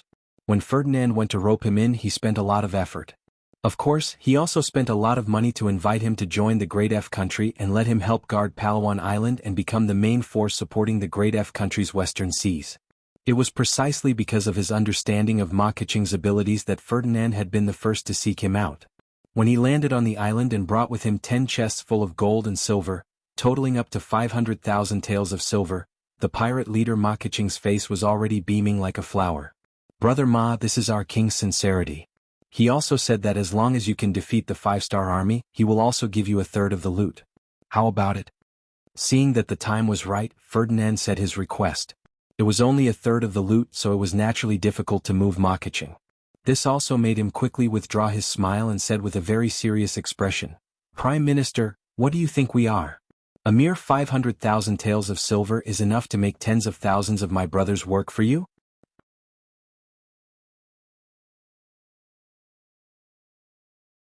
Chapter 10-12. Hehe, Brother Ma is lacking. You probably don't know how powerful the 5-star army ships are. Let me tell you, they have the fastest power in the world. At the same time, each ship is equipped with cannons that are several times more advanced than ours. Once we defeat them and occupy their ships, it will greatly increase Brother Ma's strength. Moreover, the king said 1/3, but he isn't here. How much 1/3 is there? Isn't it up to the two of us to decide? Hearing that the spoils of war were so generous, Makaching was already tempted. When he heard Ferdinand's words, he smiled again. "Then everything will depend on the Prime Minister?" No, all victory will depend on Brother Ma. This time the enemy isn't weak. Don't hold back." A smile appeared on Ferdinand's face as well, followed by bursts of laughter. The two of them had reached an agreement just like that. There were no eternal friends, no eternal enemies, only eternal benefits. When the benefits were big enough, people would take risks. Makaching made the decision to fight with the 5-star army. In order to tilt the scales of victory towards here, Ferdinand used his identity as the Prime Minister of the F country to give orders to the nearby sea regions. Once the battle started, they were required to do everything possible to stop the nearby 5-star army's reinforcements. They had to buy enough time for them to destroy the enemy's main force. Regarding this, Makaching didn't put it in his eyes. He said bluntly, "We have already investigated. The 5-star army's navy is divided into 3 parts. Each part has less than 10,000 people and less than 200 ships. As long as they are surrounded by us, they won't be able to escape, let alone send a message." What Makaching meant was that Ferdinand's actions were superfluous. Ferdinand laughed and said, "I don't think Brother Ma's goal is so short-sighted. I arranged a few people to watch over the other 5-star army's main force. If we can destroy more enemy ships, wouldn't we gain more benefits?" "Oh, haha, that's feasible." Makaching laughed heartily, as if the main force of the 5-star naval division was already present and could be easily manipulated by him. This was not his fault. He could only blame himself for the fact that the 5-star Naval Division was only active in the area around Little Ryukyu Island. They were only passing by Sumantala. Considering their limited military strength, they had not established any influence there. Those who didn't know didn't care. Ma Keqing didn't know the strength of the 5-star Army's navy, which was why he made such a decision. But reality soon, not all ships' navy's navy. Some power was like a sharp blade's edge, it was impossible to block off its light fleets as light. Set Ma Keqing's navy's navy, its navy, S's. Among them Ma Keqing led the main force and appeared here. He was ready to fight a decisive battle with the 5-star army. However, he had already set up hundreds of warships and tens of thousands of bandit soldiers in the surroundings, ready to surround them. Using oneself as bait to lure the enemy over and surround them had been done many times. Ma Keqing's face was naturally filled with confidence. After arranging everything, he ordered the scout ship to leave and find the main force of the 5-star army to lead it over. The 5-star army's main force was Hai's 2nd Division. Division Commander Zhao Changwang first raided Mindoro Island and occupied it without much effort. After that, all they had to do was wait. 3 days later, the logistics forces arrived, bringing with them countless Luzon residents and a battalion of garrison soldiers. After taking over the coastal defense of this place, the 2nd Division continued south, taking over 6 or 7 islands of various sizes, including Busanga Island. The result was the same. Because these islands were too small, it was impossible for any army to be stationed there. When Hai's 2nd Division arrived, these so-called Dafei's army either fled at the sight of them or chose to surrender after being surrounded. There was not even a decent battle. This made Division Commander Zhao Changwang and the officials of Hai's 2nd Division very unhappy. A group of true elites had their own dignity. If the enemy couldn't even withstand a single blow, then there would be no challenge at all. For them, this kind of expedition would become a boring thing. Until the scout ship sent by Ma Keqing suddenly appeared, Zhao Changwang, who had been dozing off, opened his eyes wide again. Division Commander, look at that flag. It's the scout ship of Ma Keqing's pirate group. Should we defeat them and feed them to the fish in the sea? 1st Division Commander Xin Xing stood in the captain's room and asked excitedly. No. Zhao Changwang hurriedly made a hand gesture and said with a look of anticipation, I've heard that Ma Keqing's strength is not bad. It's not easy to see their scout ship. Of course, we have to follow them and find their main force for a decisive battle. Like this, pass down the order. All warships are not to fire. Just follow these scout ships. We have to find the enemy's nest and destroy them in one fell swoop. With the division commander's order, the entire 2ND division's 200 warships quickly moved. They adjusted their direction and followed behind the scout ships towards the west. Originally, Zhao Changwang was worried that the other party was a fast scout ship. If he did not follow them closely, he would lose them. However, when Zhao Changwang found that the other party was not going all out and seemed to be waiting for him, he suddenly had a bad feeling. At the same time, 1st Division Commander Xin Xing also felt that something was wrong. He said with concern in his heart, Division Commander, the speed of the scout ship shouldn't be this slow. Do you think they are deliberately leading us there? Originally he had some doubts in his heart. Now that his subordinate also had the same thought, Zhao Changwang was almost certain of the other party's plan. He nodded and said, What you said is exactly what I was thinking. It seems that the other party is prepared for a decisive battle with us. That's exactly what I was thinking. Tell the fleet to slow down and keep a sufficient distance between each ship. Be prepared to fight at any time. At the same time, report everything that happened here to the headquarters. When it came to such a big battle, Zhao Changwang had to report it. This was originally the rule of Yang Xie's army. When this telegram was sent to the headquarters, Yang Qindong and the 1st Division had just occupied Panay Island. They were checking their harvest here. The telegram was sent to Yang Qindong and the Deputy Commander of the Navy and the 1st Division Commander Gao Xiong. Come on, find out the relevant information about Ma Keqing. Yang Qindong said casually. Beta Persei and a few others quickly sent a thick stack of information to Yang Qindong. This information was provided by the Security Bureau and the CIA. Then the CIA continued to develop and they already had a certain intelligence system. With 2 departments collecting and providing information at the same time, this would enhance the authenticity of the information and provide a better reference for making correct judgments. Oh, this pirate organization is quite powerful. Looking at the information sent by the 2 intelligence departments at the same time, which was roughly the same, Looking at the numbers above, there were thousands of warships and more than 60,000 soldiers. Yang Qindong couldn't help but be shocked. One must know that the pirate forces were not comparable to other forces. Surviving at sea all year round made their needs greater than on land. Let's put it this way. If a force had 60,000 people on land, it wouldn't be surprising. If it was done well, even a county magistrate could do it. But to have such a huge force at sea, the resources needed were too much. It was enough to show that this was not a small force. Gao Xiong also saw this group of forces, then said worriedly, "Sixth young master, enough ants can bite an elephant to death. In the face of such a strong enemy, I'm afraid that even if C-2nd Division wins, they will have to pay a certain price. It's better to send reinforcements immediately." Reinforcements are needed. Yang Qindong nodded in agreement. Although he was confident in C-2nd Division, with the power of their warships and cannons, as long as they were not ambushed in their sleep, they would have the ability to break out of the encirclement. But just passively taking a beating was not his style. The establishment of each C division used a lot of financial and material resources in Reiken City. Any loss would make him feel distressed. How about this? Send a telegram to the C-4th Division patrolling the nearby sea area.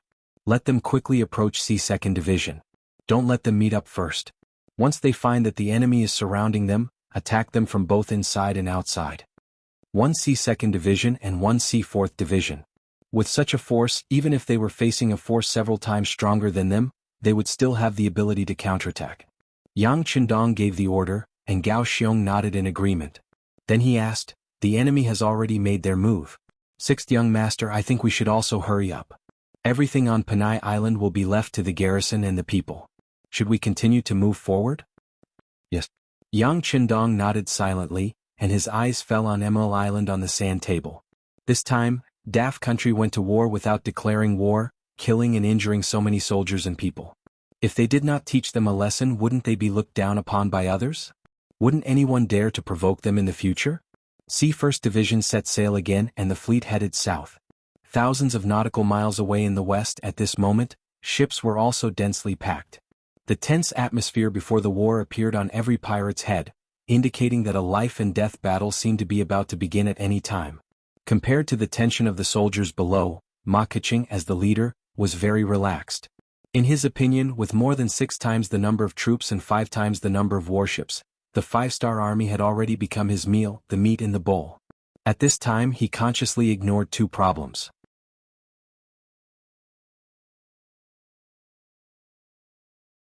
Chapter 10-13. First, the strength of the 5-star Navy. Second, the 5-star Navy has an external communication system that he can't understand at all. He thought that after encircling the 5-star army, the other side will become a lone army. He thought that with the advantage of warships and numbers, the other side will not be his opponent. But he didn't know that at this time, the 2nd C Division has already contacted the 4th C Division.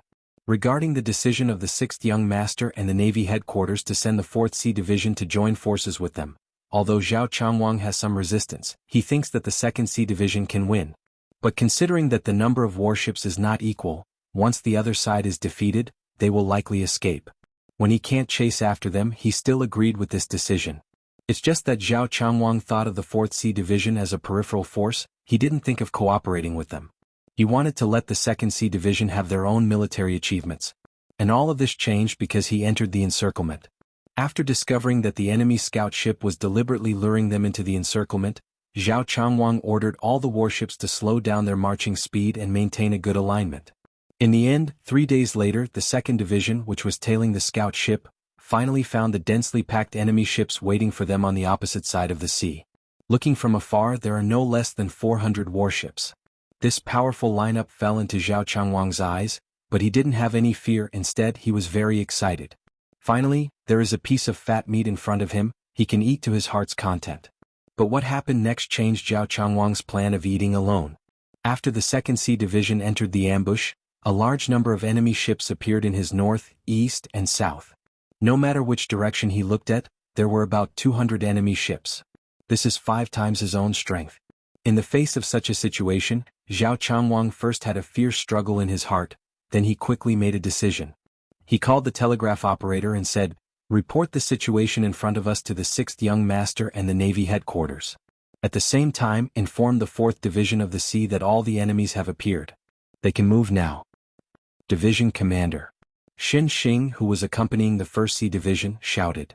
Our 2nd Sea Division can eat these enemies, why are we still asking the 4th Sea Division for help? The hidden meaning in Xin Xing's words was, why did they have to give half of the credit to others?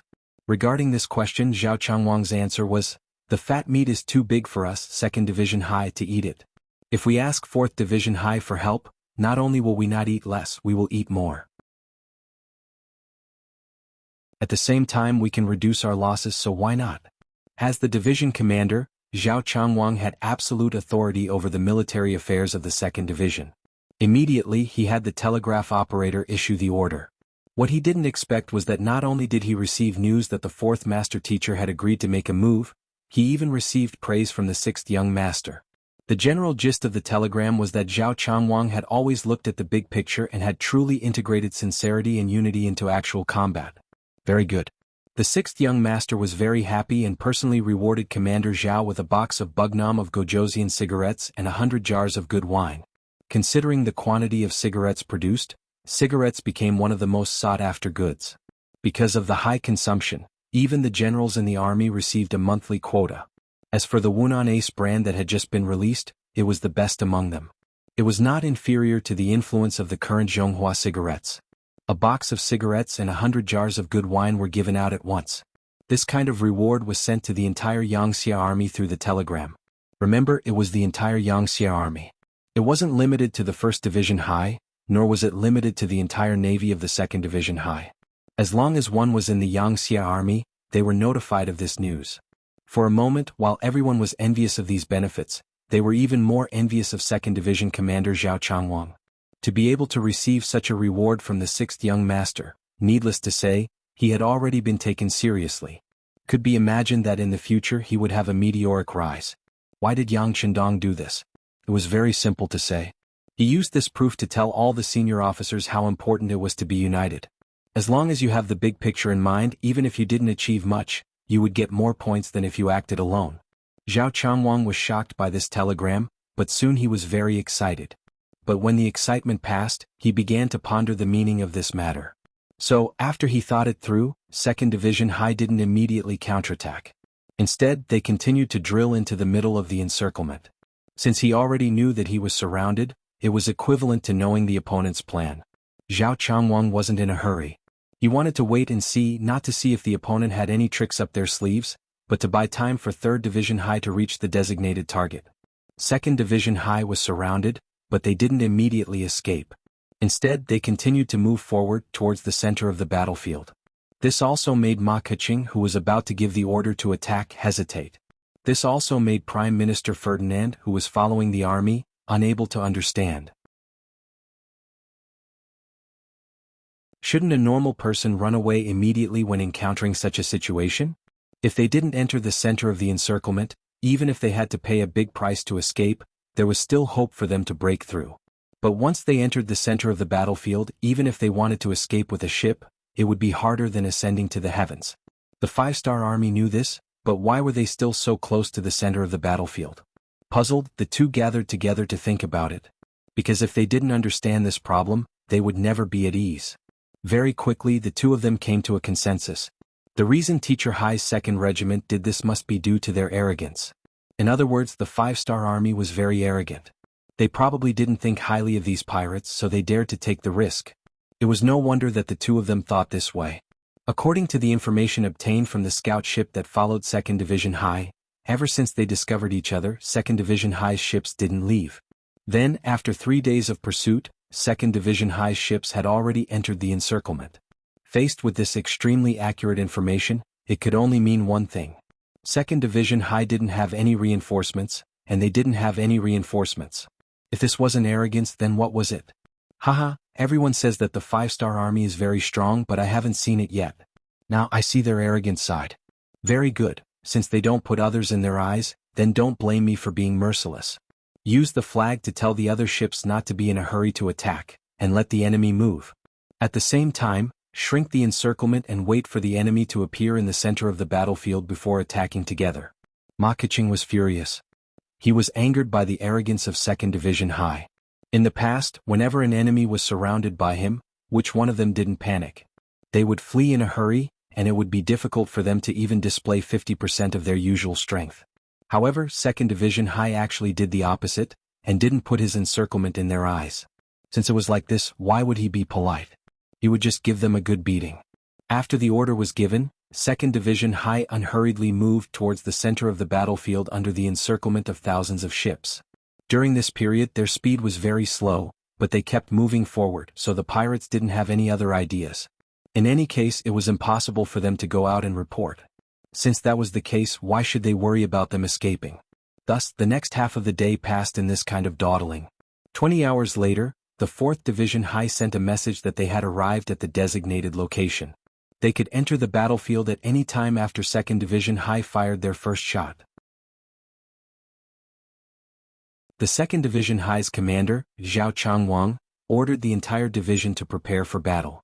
In these 20 hours, other than the necessary personnel on duty, the rest of the 2nd Division Cold Front officers and soldiers were resting and sleeping in their cabins. But all the veterans knew that the more the battle, the more it was important to maintain enough physical strength. Only in this way could they perform better on the battlefield. After 20 hours of rest, the officers and soldiers were full of spirit and energy. The moment the division headquarters gave the order, the 4 regiments immediately separated, with the division headquarters as the center, guarding the east, south, west and north, guarding the 4 directions. This was called the 4 directions defensive formation, and it was often practiced during exercises. But this was the first time it was used, and it was also the first time in the history of the 5-star Navy that a division was surrounded. The 4 directions defensive formation was completed in less than half an hour. When the pirates more than 10 miles away discovered their abnormality and began to approach them, the 4 regiments were ready to attack. As the 2nd Marine Division, which was composed entirely of cold front soldiers, other than the transport ships, all the ships were equipped with 100 mm mortars. The advantage of this cannon was that it was small, easy to carry and easy to move. It could be placed at the bow, middle or stern of the ship, and could be adjusted according to the direction of the enemy.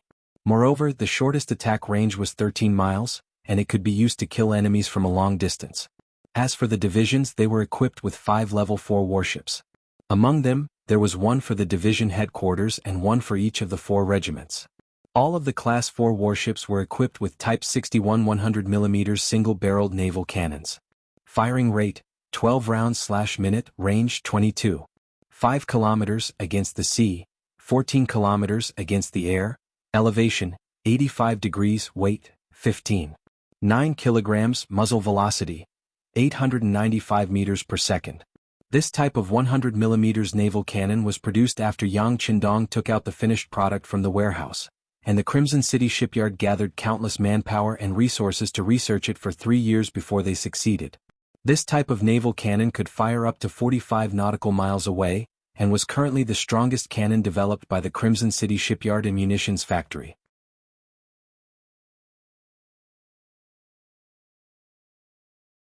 Chapter 10:14.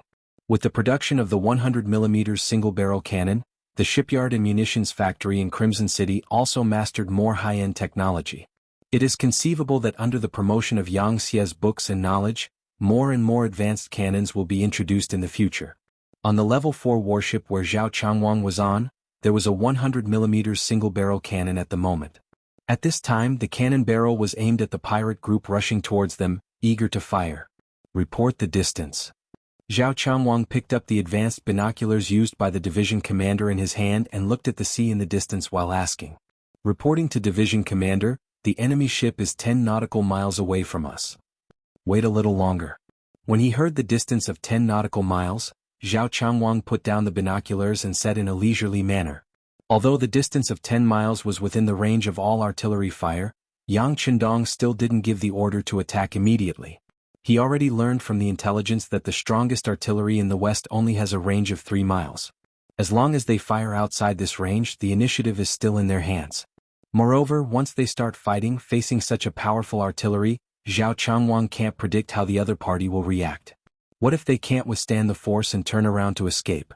If they run and run, it is very likely that they will rush out of the range of the 100 mm mortar 13 miles. If this is the case, relying only on the cannons of the 4 level 4 warships, the effect won't be too good, so he has to wait a little longer. Reporting to Division Commander, the enemy ship is 8 miles away from us. Reporting to Division Commander, the enemy ship is 6 miles away from us.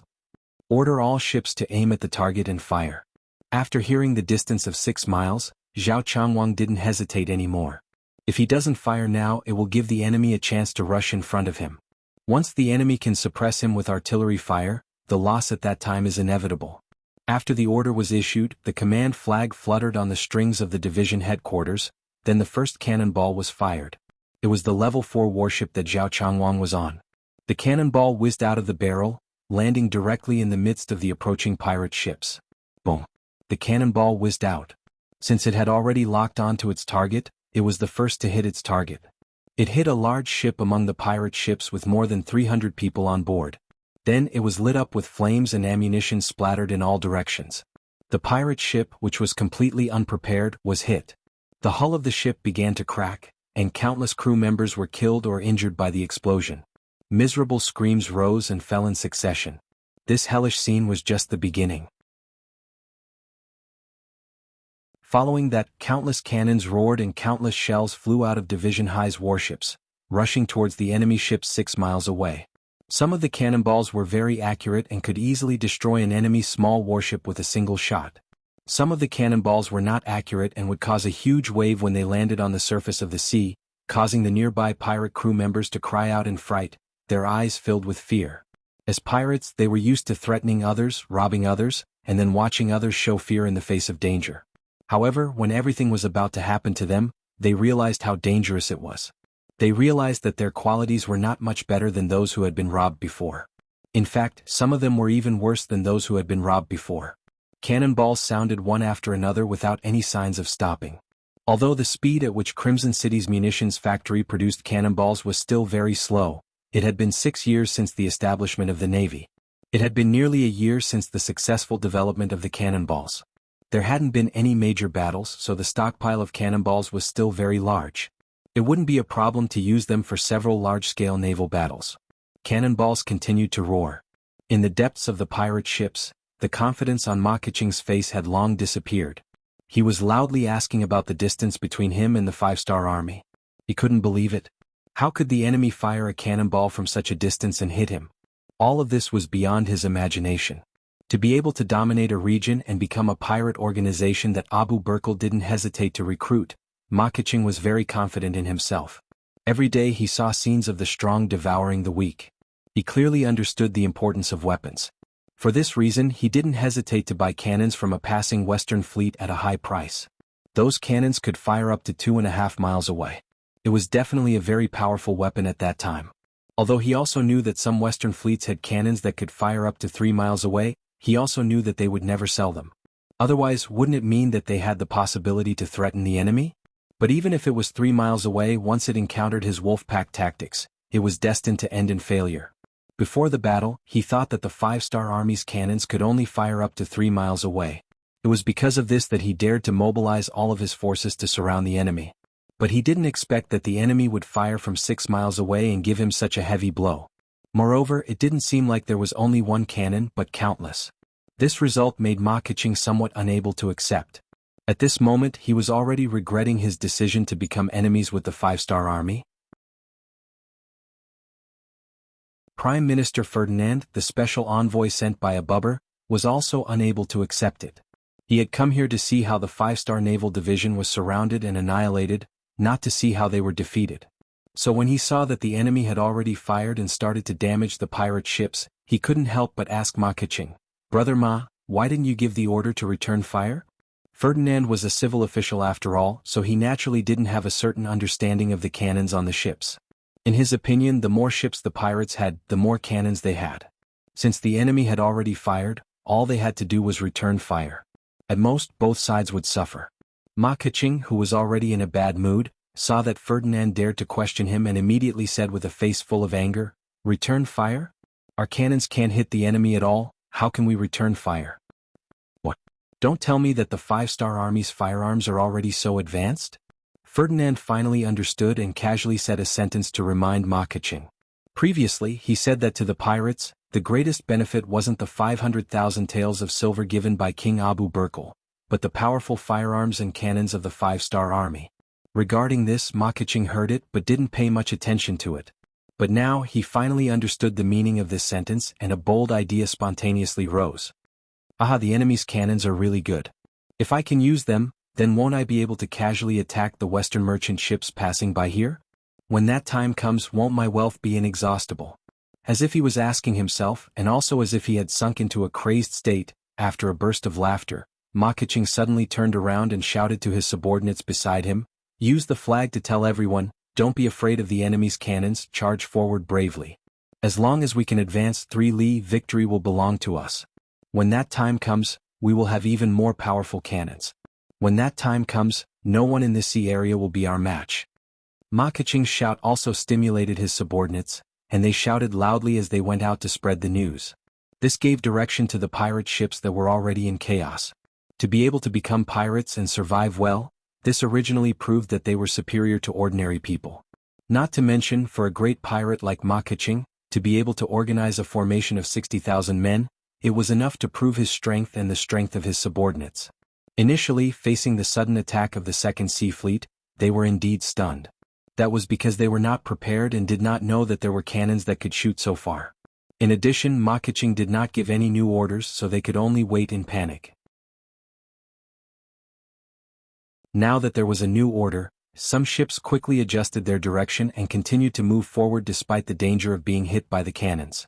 At this moment, through the binoculars, one could even see the red faces of many people. It was the face of someone who would do anything to achieve their goal. It was the face of a desperado. Reporting to the division commander, after the initial panic, "The enemy has begun to approach us."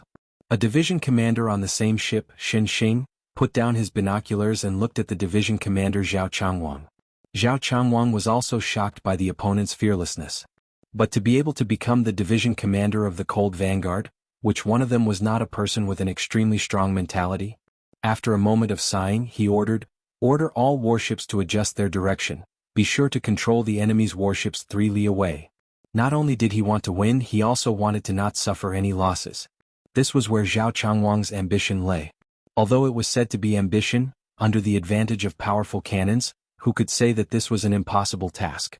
The Second Sea Fleet began to change their target. They began to fire at the ships that were trying to get close to them. For a time, within a distance of 4 to 5 li, gunfire filled the sky. One after another, enemy ships were sunk.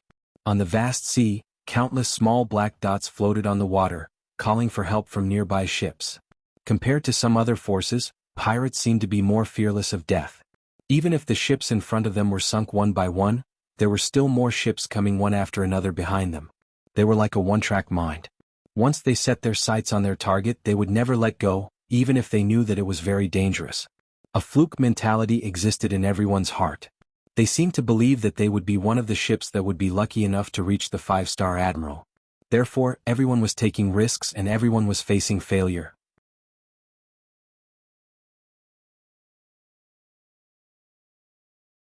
Chapter 10-15. Everyone advance. I don't believe that they can defend so well. On the pirate ship, Ma Keqing's eyes were red with anger. It wasn't because of lack of sleep, but because he was anxious and impatient. Ma Keqing had experienced hundreds of battles in his life. Some of them were as dangerous as today's battle, so he was still betting. He bet that with the advantage of numbers he could win in the end. However, all of this was disrupted and defeated by another piece of news that came out of nowhere. All the pirate ships continued to advance according to his orders, especially the fast scout ships. Although they didn't have any offensive capabilities, they had the advantage of being extremely fast. Once such ships appeared, it was really difficult to be targeted by the cannons. They became the first pirate ships to reach the 3-mile mark. Finally, there was a ship that entered the 3 li radius. This was equivalent to giving the other pirate ships a shot in the arm. For a time, the other ships were influenced by this and also madly accelerated. It was as if they wanted to rely on their numbers to win. But at this moment, when their hearts were filled with hope, suddenly a large number of cannons roared behind them. Then more ships with the 5-star red flag joined the fray. They were the Sea's 4th Division that was ordered to come to the rescue. At the beginning of the war, the Sea's 4th Division was ordered to patrol this area to prevent people from taking risks and attacking the coast of Cambodia that had just been conquered by Wuxia. It was because of the special position of the Sea's 4th Division that Yang Qindong gave them the opportunity to participate in the war. When he received the order, the commander of the Sea's 4th Division, Ding Yan, was naturally very excited.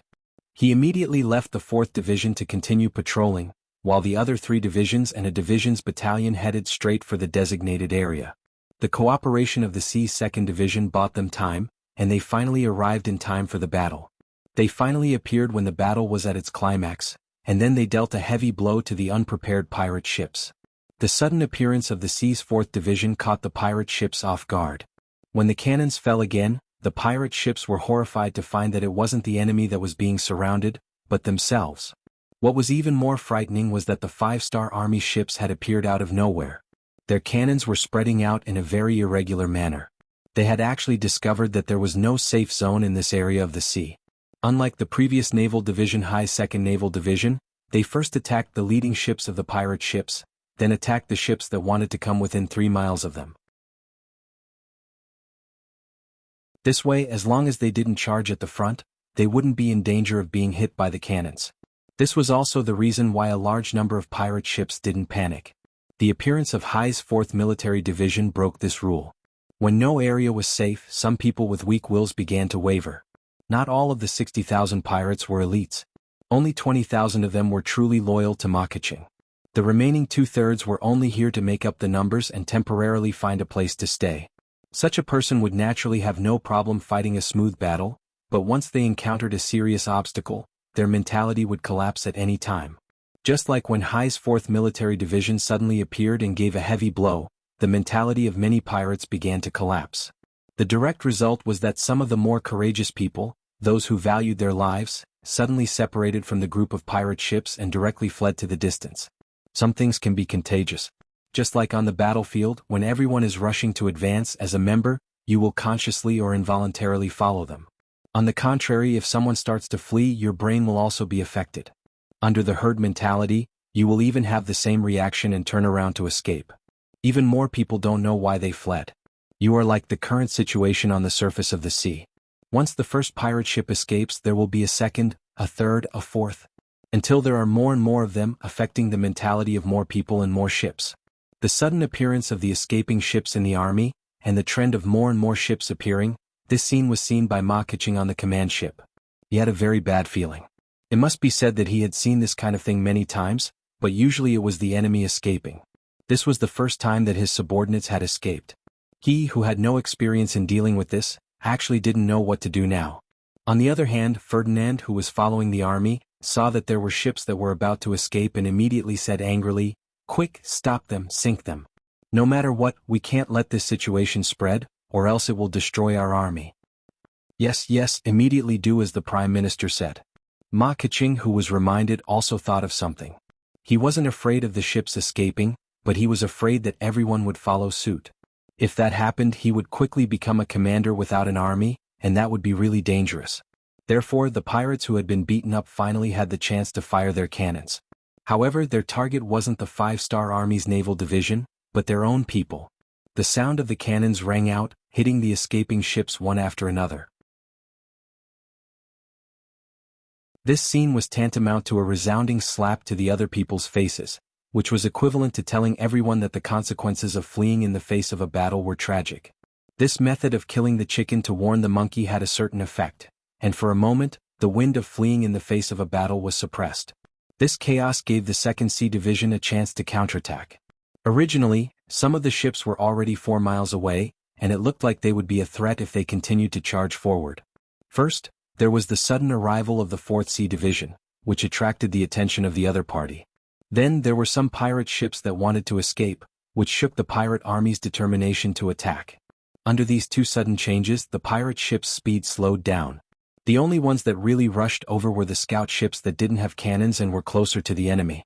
Ships like these that came alone couldn't pose any threat to the 2nd Sea Division at all. Every 5-star Army's battleship only needed to send a squad of soldiers armed with the Type 95 to close in and strafe. Facing the pirates who were still armed with bows and arrows, after a few rounds, more than half of them were killed. They didn't even have the chance to shine before they were completely annihilated. Taking advantage of the delay in the enemy's attack, the 2nd Sea Division's cannons began to extend and unceasingly fired shells. Together with the 4th Sea Division, they attacked the pirate ships from the front and back. Finally, there wasn't a single safe spot left on the battlefield. Countless pirates could only watch helplessly as their companion ships were struck and sunk into the sea. As they screamed for help, the fear in their hearts grew stronger with each wave. Finally, the matter of fleeing once again occurred. This time, the number of ships that escaped was much higher than the previous few. There were dozens of ships and even hundreds of ships. When it became a general trend, the so-called stopping would no longer play a decisive role. There were even some ships that took the initiative to open fire on the pirate ships that tried to stop them from escaping. Thus the internal strife began. When everything entered Ma Keqing's eyes, he knew that it was all over. Seeing his ships being sunk at every moment, or being hit by the 5-star army, or being hit by his own people, his many years of hard work suffered a heavy blow today. His face was extremely ugly. At this moment, Ferdinand's voice came from the side. "Brother Ma, this can't go on. We have to think of a way." A way? If he didn't hear this sentence, he wouldn't be so angry. After hearing this sentence, Ma Keqing's eyes spat out flames of anger. "It's all because of you? If it wasn't for you, my army wouldn't have suffered such heavy losses. Tell me, how are you going to compensate me?" Compensate? Didn't we already give you 500,000 taels of silver? Now that we haven't dealt a heavy blow to the 5-star army, even our king can't give you any more benefits. Ferdinand shook his head and spoke the truth. At this moment, he didn't know what kind of consequences these words would bring him. 500,000 taels? My losses are so great, is 500,000 taels of silver enough to compensate for them? Let me tell you, give me another 1 million taels of silver. Otherwise, don't blame me for being ruthless. His face was full of anger, and every word seemed to be squeezed out from between his teeth. 1 million?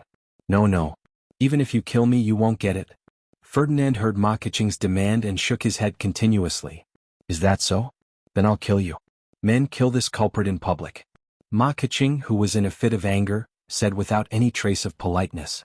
Once the order was given, 2 pirates walked forward, one on the left and one on the right, and carried Ferdinand out of the cabin. Ma Keqing didn't even look at him, but used a decisive tone to say to the flag-bearer beside him, "Pass down the order, retreat. All troops retreat towards the Sumatra Sea." This was the saying of a brave warrior cutting his wrist. Knowing that they weren't a match for the 5-star army, they would just flee. Wasn't there an old saying, where there's life, there's hope? The scene of cannon fire was still playing out on the sea. Once the order to retreat was given, the situation became even more chaotic. The pirate ships were like street rats that everyone wanted to beat, frantically fleeing in all directions. This was the so-called, "a defeated army collapses like a mountain." Continue the cannon fire, kill as many as you can. Seeing the enemy ships in chaos, not thinking of attacking but instead fleeing, the commander of the C-2nd Division, Zhao Changwang, decisively gave the order to extend the cannon fire. Immediately, the cannons that were originally aimed at the enemy ships in front of them began to extend, blasting towards a distance of 6 li. They originally thought that since they were far away from the 5-star army, there wouldn't be any danger. At this moment, they realized that the enemy wasn't using their full strength. Seeing the enemy's cannons smash one after another onto the warships beside him, Ma Keqing's face changed again. Originally, he wanted to maintain the formation and retreat, but now he couldn't care less. Ignoring the people around him, he turned the ship around and fled.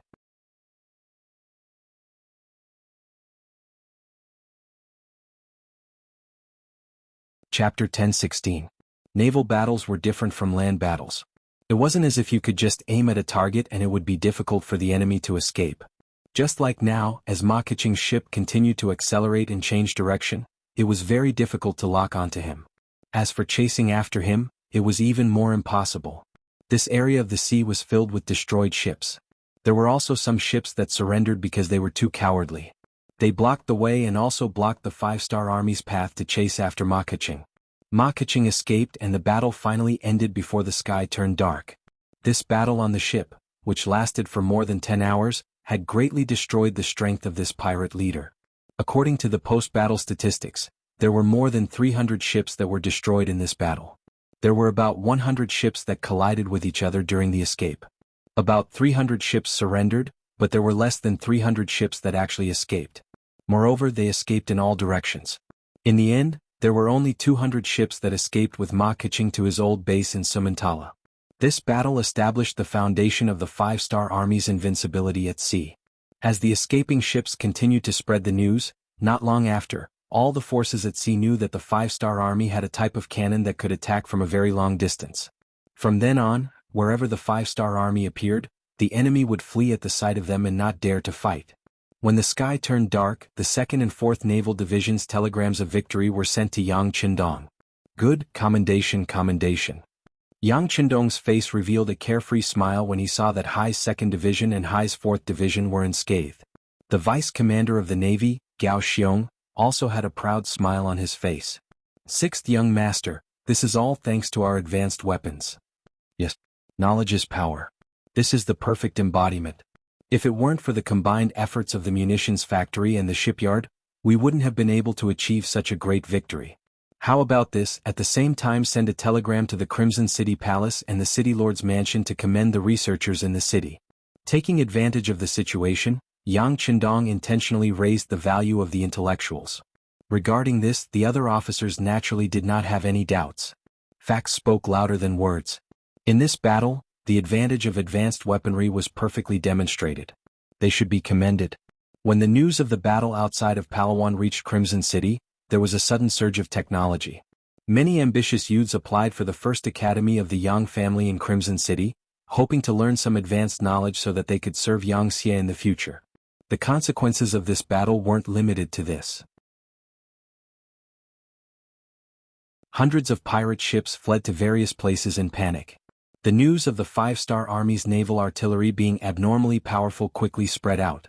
Some of the forces and organizations that originally wanted to compete with the Five-Star Army became hesitant. In particular, the pirates who escaped deliberately began to exaggerate the power of the Five-Star Army in order to prove their innocence. They took the initiative to say that their artillery could hit more than 10 miles away, dozens of miles away, or even hundreds of miles away. In the islands controlled by the Big F country, there were ships leaving every day to break away from the control of the Big F country. They just didn't want to be enemies with the Five-Star Army and not become their next target. Taking advantage of this east wind, the three navies went south and subdued several islands. 10 days later, the three divisions of the First Sea Army appeared in the outer waters of Emerald Island and surrounded the island from three sides. In order to avoid unnecessary losses, Yang Qindong used the strategy of encircling three sides and blocking one side. This gave the other side a glimmer of hope to prevent the enemy from fighting to the death.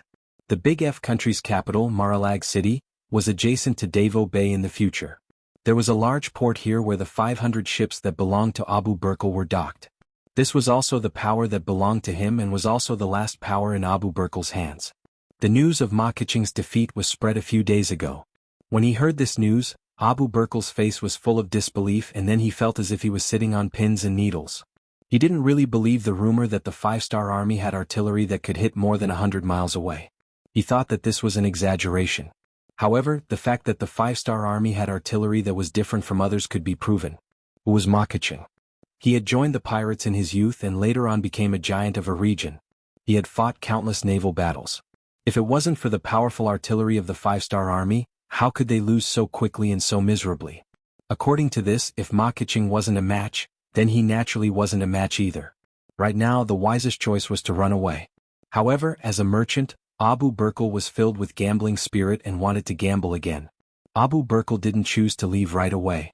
He sent an envoy to negotiate with the Five-Star Army. In his eyes, money was omnipotent. He wanted to use silver to buy his life. However, this time he offered 2 million taels of silver. He didn't believe that the Five-Star Army wouldn't be moved. If it was any other organization or power, they definitely wouldn't turn a blind eye to 2 million taels of silver. However, in Yang Qindong's eyes, it wasn't much. At the very least, he wouldn't stop his military plans just because of this amount of silver. Since the war had reached this level, it was inevitable that he would seize the opportunity to reclaim the Big F archipelago. Facing the envoy sent by Abu Burkal, Yang Qindong harshly denounced Abu Burkal's crimes. He said that the Big F country attacking Luzon port for no reason was simply a provocation and a challenge. The Five-Star Army wasn't afraid of any challenge. This time the Five-Star Army's revenge was extremely righteous. It was impossible for them to retreat. As the king of the Big F country, Abu Burkal, who made a mistake, had to immediately surrender and accept the trial of the dead soldiers and families of the people in Luzon. After rejecting the offer of silver taels for peace talks, the emissary returned to Emerald Island dejectedly. After that, the entire island went into a defensive posture. The 500 warships in the harbor also took advantage of the harbor to hide, giving people the impression that they were sharp blades in their sheaths, ready to be drawn at any moment to take people's lives. Not only that, Abu Burkle also issued a request for help in the name of the king of the Big F country. He said that no matter who it was, as long as they could help him defeat the 5-star army, he would reward them with 5 million taels of silver. As soon as this news came out, some of the large and small forces in the nearby waters became restless. 5 million taels of silver was definitely not a small amount. As the saying goes, people die for wealth. This naturally aroused the greed of some people. The 5-star army was about to become the target of public criticism. This is not normal. This is definitely not normal. In the cabin of the War God No. 1 warship, Yang Qindong looked at the collected information from all sides and frowned. Abu Burkle's provocation this time did make Yang Qindong a little angry. However, as he took the opportunity to fight and continuously occupied many islands, his anger was not as strong as before. Instead, he had to thank the other party for giving him a legitimate excuse to send out troops. In Yang Qindong's eyes, Abu Burkle wasn't someone who had to die. He also didn't want to leave a tyrannical impression on the other forces after this battle. Giving Abu Burkle a way out would give him a better reputation. In his mind, once the negotiations broke down, the other party would have some common sense and should have fled. This way, Emerald Island would be in his hands and the war would be over. However, not only did the other party not leave, but they also showed a look of fighting to the death. Their funds even increased from the original 2 million taels to 5 million taels. With all these abnormal changes, Yang Qindong began to have doubts in his heart. As the saying goes, if things are abnormal, there must be a demon. If people are abnormal, there must be a knife. There must be something that he didn't understand. Otherwise, Abu Burkle wouldn't have chosen to defend the island and would have fled long ago. Investigate. Send a telegram to the Security Bureau and CIA members on the island. They must find out what made Abu Burkle not avoid the battle and insist on fighting to the death. Since he couldn't figure it out, he might as well give the task to someone who could complete it. Putting aside the doubts in his heart for the time being, the Deputy Commander of the Navy, Gao Xiong, asked, 6th Young Master, the 2nd Division and the 3rd Division have sent a telegram, asking when to launch the general attack on the island? There's no need to rush. Let's wait and see if there are people who are willing to sacrifice their lives for money. If there are, we'll take advantage of this battle to finish them off, Yang Qindong said unhurriedly. He had heard that Abu Burkle had offered 5 million taels of silver for help. He wanted to see if there was really someone who would make an enemy out of him for the sake of money. If there was, such a person would definitely be a hidden danger. It would be better to eliminate him as soon as possible. Knowing that the 6th Young Master was going to fish, Gao Xiong agreed and turned around to take position. He needed to send out some small reconnaissance ships to check the surrounding waters so that if something happened, he could react in advance. Laos's provincial capital, Wanxiang City. For a while, the provincial commander He Guang had been feeling uneasy. His bodyguard captain Yan Jiang had been missing for more than a month. Even though he had sent many people to investigate, there was still no news. His intuition told him that something must have happened. He had no choice but to report the matter to the provincial governor Wan Shaoqin. Wan Shaoqin also knew Yan Jiang. Many times, He Guang had sent him to deliver important documents. He felt that Yan Jiang was a very upright person. His identity was also special. Wan Shaoqin felt that Yan Jiang must have discovered something. His disappearance wouldn't be so simple. Daring to attack the bodyguard captain of a Laos general, needless to say, this was not a small matter. Wan Shaoqin immediately handed over the task to the Security Bureau's branch in Laos. Just 7 days later, the Security Bureau sent back news that Yan Jiang and the 6 bodyguards were last seen in Haiqing's residence.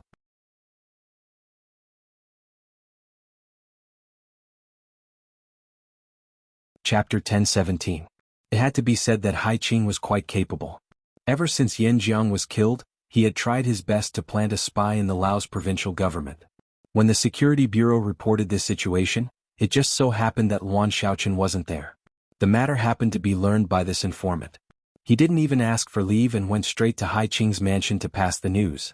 After more than a month of preparation, Haiqing and Siam's special envoy Dulalong had made some preparations for the rebellion. According to Dulalong, Siam had already mobilized its troops and one of them was heading towards Wanxiang City in Laos.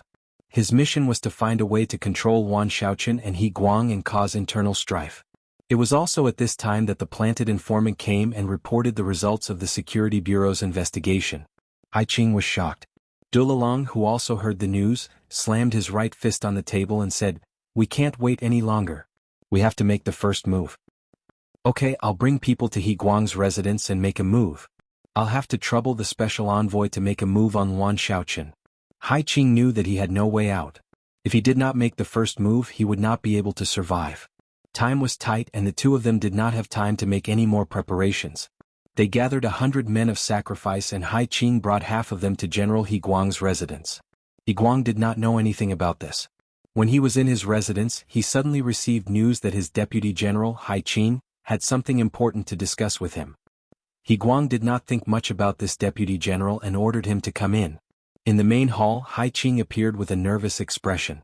When he saw that there were 2 bodyguards in the hall, he said hesitantly, "General, regarding Captain Yan Zhang's disappearance, your subordinate has already found out the reason." Hearing that it was about Yan Jiang, He Guang's expression turned serious. He then waved his hand and dismissed the 2 guards. He said, "Okay, there is no one else here. General Hai, you can tell me what happened." "General, the situation is like this," Hai Qing said as he walked closer to He Guang. "Actually, I killed Captain Yan Jiang with my own hands." As soon as he finished speaking, a sharp knife stabbed into He Guang's body, causing blood to flow out. He Guang, who had been stabbed in the abdomen, couldn't help but take a few steps back. He covered his abdomen with his hand and glared at Hai Qing. "Why? I've always treated you well. You could even say that I trusted you a lot. Why are you treating me like this?" "You can only blame your head for being too valuable. I couldn't help but be tempted. Alright, today is the day you die. Hand over your life." After laughing maniacally, Hai Qing once again took a big step forward, wanting to stab at the fatal spot. However, a black hole suddenly appeared in front of him and closed in a flash. His target, He Guang, had also disappeared. This secret passage was He Guang's life-saving place. After all, he had defected to Wuxia, in the former Navy-tied nation, who knew how many people wanted to kill him. Just in case, he had made this kind of preparation. He didn't expect it to save his life at such a crucial moment. With his target gone, Hai Qing's mind went blank. Although he didn't kill He Guang this time, He Guang was severely injured. He wouldn't be able to do anything for a while. The result was no different from killing him. Hai Qing's lips curled into a smile again. He walked out of the general's residence quietly and rushed to the barracks. As the main general, He Guang, wasn't around, Hai Qing began to gather all the generals in the army. What he needed to do next was to kill all the officers who opposed him. Without a leader, the soldiers would be powerless to resist the army of Siam. On the other side, Do Lilong led 50 men of sacrifice to ambush Wan Shaochen on the path he had to pass every day.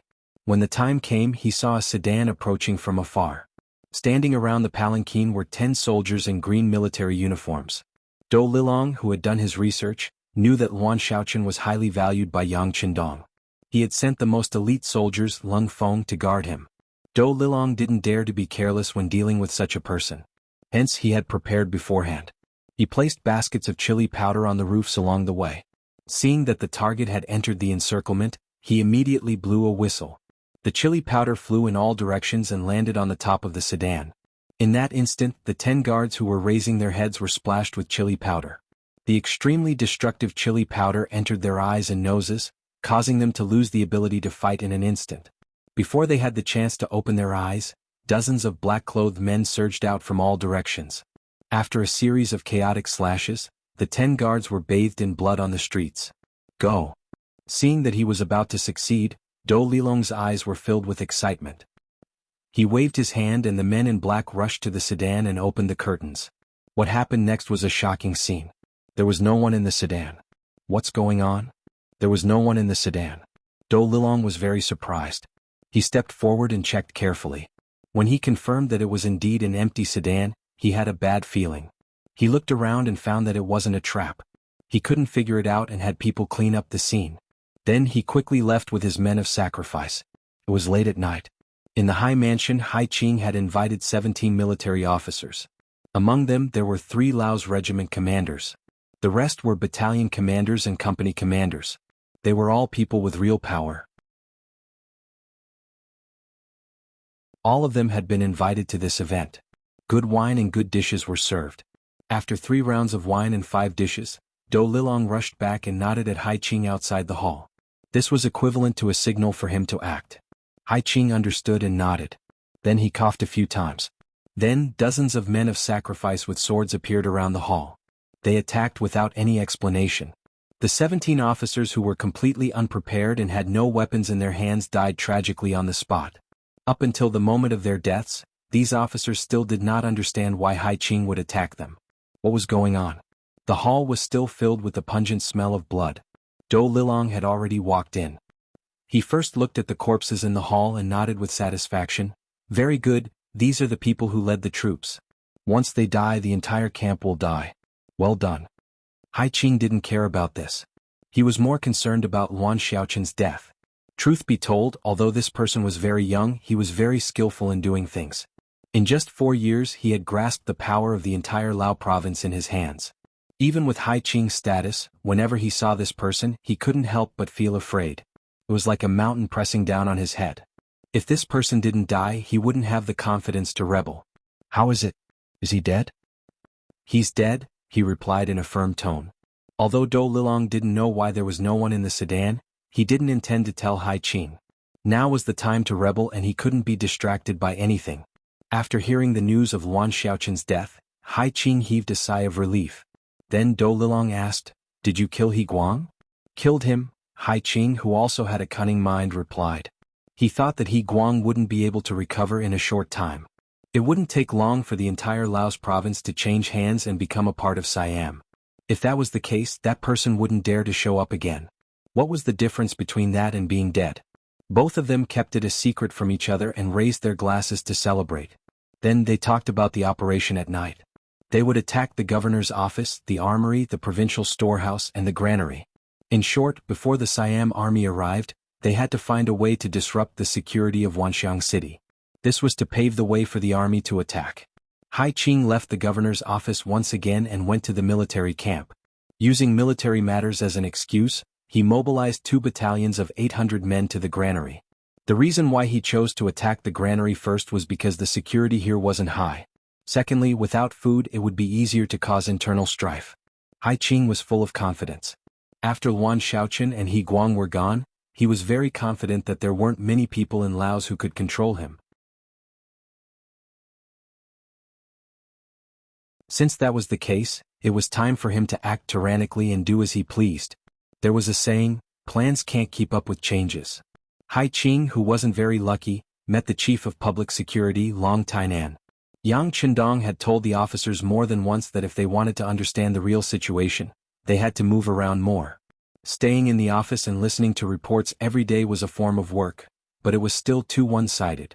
Only by going to the grassroots and understanding more would they be able to make the right decisions and do better work. With Yang Qindong's encouragement, those ministers and vice ministers in Resin City would often take a walk downstairs every once in a while so as to solve the problems that they discovered. This time, Long Tainan came to Wanxiang City to inspect the security. In the security work, the security at night was often the highlight. Today, Long Tainan was inspecting the security of Wanxiang City at night. Unfortunately, he met the Laotian army led by Hai Qing on the streets. When the two sides met, Long Tainan stopped and asked, "Which department are you from? It's so late, why are there so many people on the streets? What's the matter?" By right, the Ministry of Public Security had no jurisdiction over the army. However, Long Tainan was a minister. Even the governor of Laos, Luan Xiaoqin, was a level lower than him. Furthermore, he was from the cold front and had responsibilities. He couldn't help but think of the worst-case scenario when he encountered something. Hai Qing was also acting without orders. He was avoiding eye contact and was noticed by Long Tainan, which was why he asked.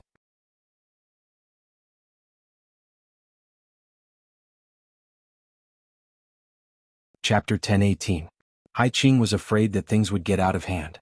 When he saw the head of Lao Province's Public Security Bureau accompanying them, his heart was pounding. Now that Long Tainan had opened his mouth to ask, he immediately thought that he had been exposed. Hai Qing, who was not mentally strong, only hesitated for a moment before saying, "We were ordered to take over the granary. Who are you? How dare you interfere with our military affairs?" Facing Hai Qing's question, Long Tainan was naturally fearless.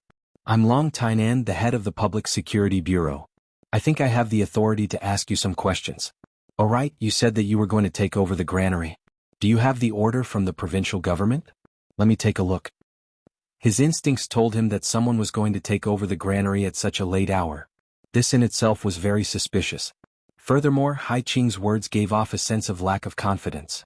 Long Tainan was even more suspicious. After announcing his identity, he was the head of the Public Security Bureau. At this moment, Hai Qing's expression kept changing. In the past, there had been a head and vice head of the Chichen City headquarters who had come to inspect the granary. Even the provincial governor, Luan Shaochen, had to greet them with a smile. How could he afford to offend such people? Hence, he forced a smile and said to Long Tainan, "So it's Long Tainan. Pardon me. I'm Hai Qing, the Deputy General of Lao Province. This time, I was ordered by General He Guang to check the granary's safety. I don't have the provincial governor's order." The director of the Lao Provincial Public Security Bureau stepped forward and nodded at Long Tainan, confirming Hai Qing's identity as the Deputy General. If it was anyone else, since they were all on the same side and they were both from the military and police, they would not ask too much. However, Long Tainan was a serious person. Hearing that the other party did not have the provincial governor's order, he said, "Since you're following General He Guang's orders, you should have his order, right? Can you take it out for me to take a look?" If he had known earlier, he would have forged a fake order. However, facing Long Tianan's overbearing attitude, Hai Qing knew that he had no way out. If he said that he did not even have the general's order, anyone would be able to tell that there was a problem. Since that was the case, in for a penny, in for a pound. He would just kill him. He had brought 800 soldiers with him, while the other party only had a few dozen men. Having made up his mind, Hai Qing gritted his teeth and pulled out his sword. He then pointed it at Long Tainan and shouted, "Since when do we need to report to the Ministry of Public Security? I see that you are clearly spies. Men, capture them for this general." Hai Qing could no longer keep up the act, so he simply flipped over. When he did that, some of the Laotian soldiers instinctively pulled out their swords and faced Long Tainan and the others. For a moment, the whole street was filled with people pulling out their swords. When Long Tainan saw Hai Qing's actions, he sneered. He was almost certain that there was something wrong with Hai Qing. As for how big the problem was, they could only take him down and interrogate him. Therefore he was fearless. His right hand went to his waist, and a pitch-black 54 appeared in his hand. "What do you want to do? Do you know that I am the head of public security of Chichen City? If you pull out your sword against me, you are disrespecting your superior. Based on this, I can punish you." The head of public security was also stunned by this scene. When he heard Long Tianan shout, he also shouted, "That's right. This is head of public security who was sent by the higher-ups to check on our work. How can you pull out your swords against him? This is a serious crime. Quickly put away your swords." When the head of public security shouted, some of the Laotian soldiers immediately put away their swords. They did not know that Hai Qing was going to rebel. They all thought that tonight's operation was a normal transfer. As the head of public security of Laos province, he was a powerful figure in Wanxiang City. Almost everyone knew him.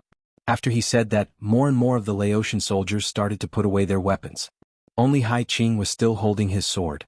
At this moment, his arm was trembling. "General Hai, quickly put away your sword and admit your mistake." The head of public security said unhappily when he saw that everyone else was so obedient. Only Hai Qing was still holding his sword. Seeing that everyone's eyes were on him, Hai Qing was in a dilemma at this moment. If he put away his sword, he would have to face Long Tianan's interrogation. Some things might be exposed if he asked. Hai Qing, who no longer had a way out, simply ignored the others and slashed at Long Tianan's body with his long saber. As long as he could kill this person, he would still be the one in charge here.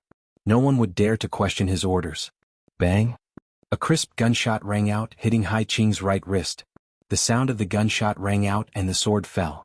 Long Tianan's voice also rang out, "Take him down. This person might be a big problem." A group of public security soldiers rushed forward and held Hai Qing down. This scene was witnessed by the 800 Laotian soldiers, but no one dared to move. This was Hai Qing's mistake. He did bring 800 soldiers with him, but these people were not his soldiers. They were the soldiers of Laos province, Yangxie soldiers. When they saw a higher-ranking officer appear, they would instinctively stand aside and watch. This was because even they did not know what was going on. Long Tainan was indeed the chief of public security. He did things swiftly and decisively. An hour after Hai Qing was taken away, he was tortured to open his mouth. He found out that the Laotian general He Guang was injured and the provincial governor Luan Shaoqian might be dead. Send someone to the high residence to take down Du Lilong. At the same time, send a telegram to the 6th young master to report what happened here and that the Siam army is about to attack Wanxiang City. After knowing part of the truth, Long Tainan felt the importance of this matter. He sent out orders one by one. What Long Tainan did not know was that 2 days later, not only Laos province was in danger, but Cambodia province was also in danger. They were the real targets of the Siam army. Since the destruction of Jianghu province and the establishment of Vietnam province, Siam, as a large country in the southeast, had been paying attention to the situation here. They had thought of forming an alliance to suppress the development of the Five-Star Army. However, it was hard to predict what was in a person's heart. Facts had proven that any plan that placed their hopes on others was likely to be unforeseen. When the Phnom Penh dynasty became Cambodia province, Siam knew that they had no way out. If they did not think of a way to counterattack, the Five-Star Army would attack them the next time. They did not know what kind of province they would become. Siam King Yi Chili was a very capable person. They had just entered the era of a big city. The era of a big city meant that the ruler of the big city had been influenced by the Khmer culture from the start. They were no longer the benevolent and approachable ruler of the Sukhothai dynasty. They were autocratic emperors who used the title of King of Gods. When Siam entered the era of a big city, be it military politics or the morale of the people, they were all very strong. In the past, Siam had a permanent army of 500,000 soldiers. 2 years ago they recruited another 300,000 soldiers. Now that they had completed their training, they only needed to go through a few battles before they could be considered a qualified army. In the past few years they had been trading with Laos province. They had made a lot of money using the geographical advantage and finally had the advantage of commanding a war. They stockpiled food, forged weapons and waited for an opportunity.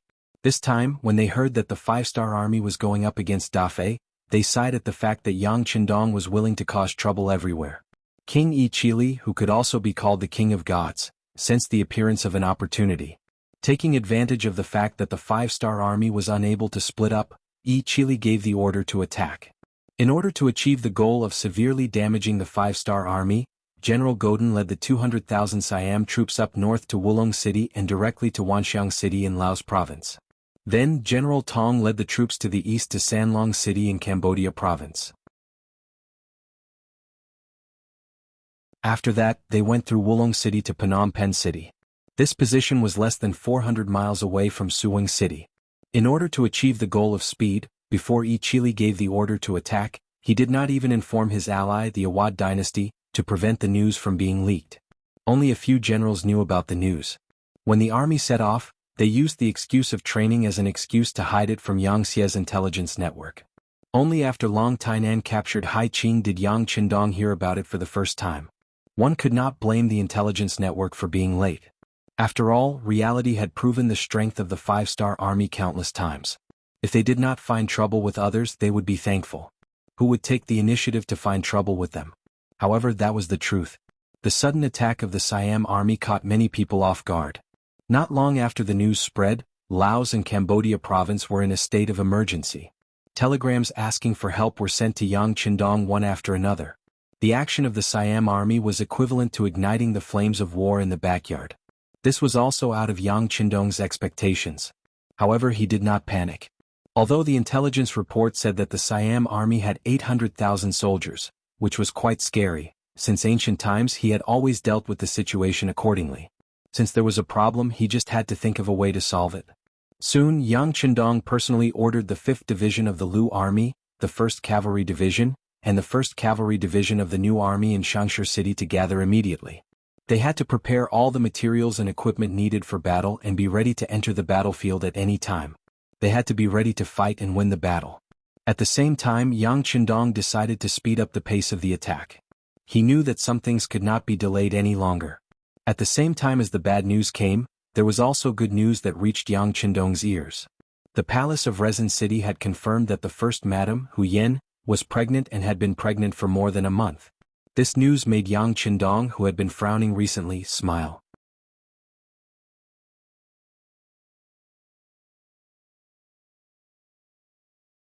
Chapter 1019. After receiving the direct order from the 6th Young Master, the Security Bureau and CIB agents lurking on Emerald Island began to get busy. With money clearing the way, some officials belonging to the Daft country fell one after another. Soon the truth was revealed. 2 investigation telegrams were also sent to Yang Qindong. Silver Mountain. Silver Mine. Seeing the contents of the telegram, Yang Qindong immediately laughed. He finally knew why Abu Burkle would rather die than leave the island. It turned out that a silver mountain was found on Emerald Island. In Yang Qindong's memory, there were a lot of gold and silver mines on the Japanese Empire. These were recorded in history. But he really didn't know if there were silver mines on Emerald Island. Perhaps these silver mines were secretly mined and transported away, so there were no records. But in any case, this was good news. Originally, he wanted to wait and see if other pirate organizations would become enemies with the 5-star army for the silver, but now it seemed that he couldn't wait any longer. The changes in Laos and Cambodia couldn't wait any longer. The silver mines on Emerald Island also couldn't wait any longer. Who knew how much was mined and how much was Abu Burkle going to take away? Surround them. Divisions 1, 2, 3, and 1 each to block the southern exit of Emerald Island. Without orders, don't allow any enemy ships to leave. After making up his mind, Yang Qindong wasn't going to let Abu Burkle go. He wanted to use this method to keep all the silver on the island. Yes. Gao Xiong saluted and quickly left. Then, only 2 days later, the last gap to leave the island was blocked. On the morning of the 3rd day, Hai Yijuan issued the order for the entire army to attack. For a time, the entire periphery of Emerald Island was filled with the rumbling of cannons. The various defensive measures that were previously dug were also destroyed in an instant. Abu Burkle, who was still sleeping, was awakened by the sound of cannons. Then he heard bad news. After half an hour of bombardment, the 5-star army had already begun to land in the north. What happened? Didn't we prepare a large number of defensive attacks? There are also cannons hidden in the dark. How could the 5-star army land on the island so smoothly? Abu Burkle, who was wearing pajamas, grabbed the collar of Aquino, who came to report the news, and scolded him like a madman. Your Majesty, someone must have sold out our military deployment map. As you know, there are a lot of people who know about this matter. Ever since the 5-star army besieged the island, everyone has been in a state of panic. Many of them have colluded with foreigners. Aquino, who was Abu Burkle's most trusted general, said with a bitter expression. At this moment he really wanted to say that it wasn't because he was incompetent, but because the enemy was too cunning. Releasing his hand, Abu Burkle's eyes were lifeless. He knew that once the 5-star army landed on the island, it would be impossible for him to continue mining. If he made a mistake, it would be impossible for him to leave this place safely. No, I can't die like this. Retreat immediately, retreat immediately. Abu Burkle seemed to have suddenly woken up. He didn't run before because he wanted to mine more silver. He wanted to use a large sum of money to attract more people to become enemies with the 5-star army and buy more time for himself to mine. However, he didn't expect that a sudden incident from the rear would interrupt Yang Qindong's plan to continue fishing. He couldn't wait any longer and finally made his move, catching Abu Burkle off guard.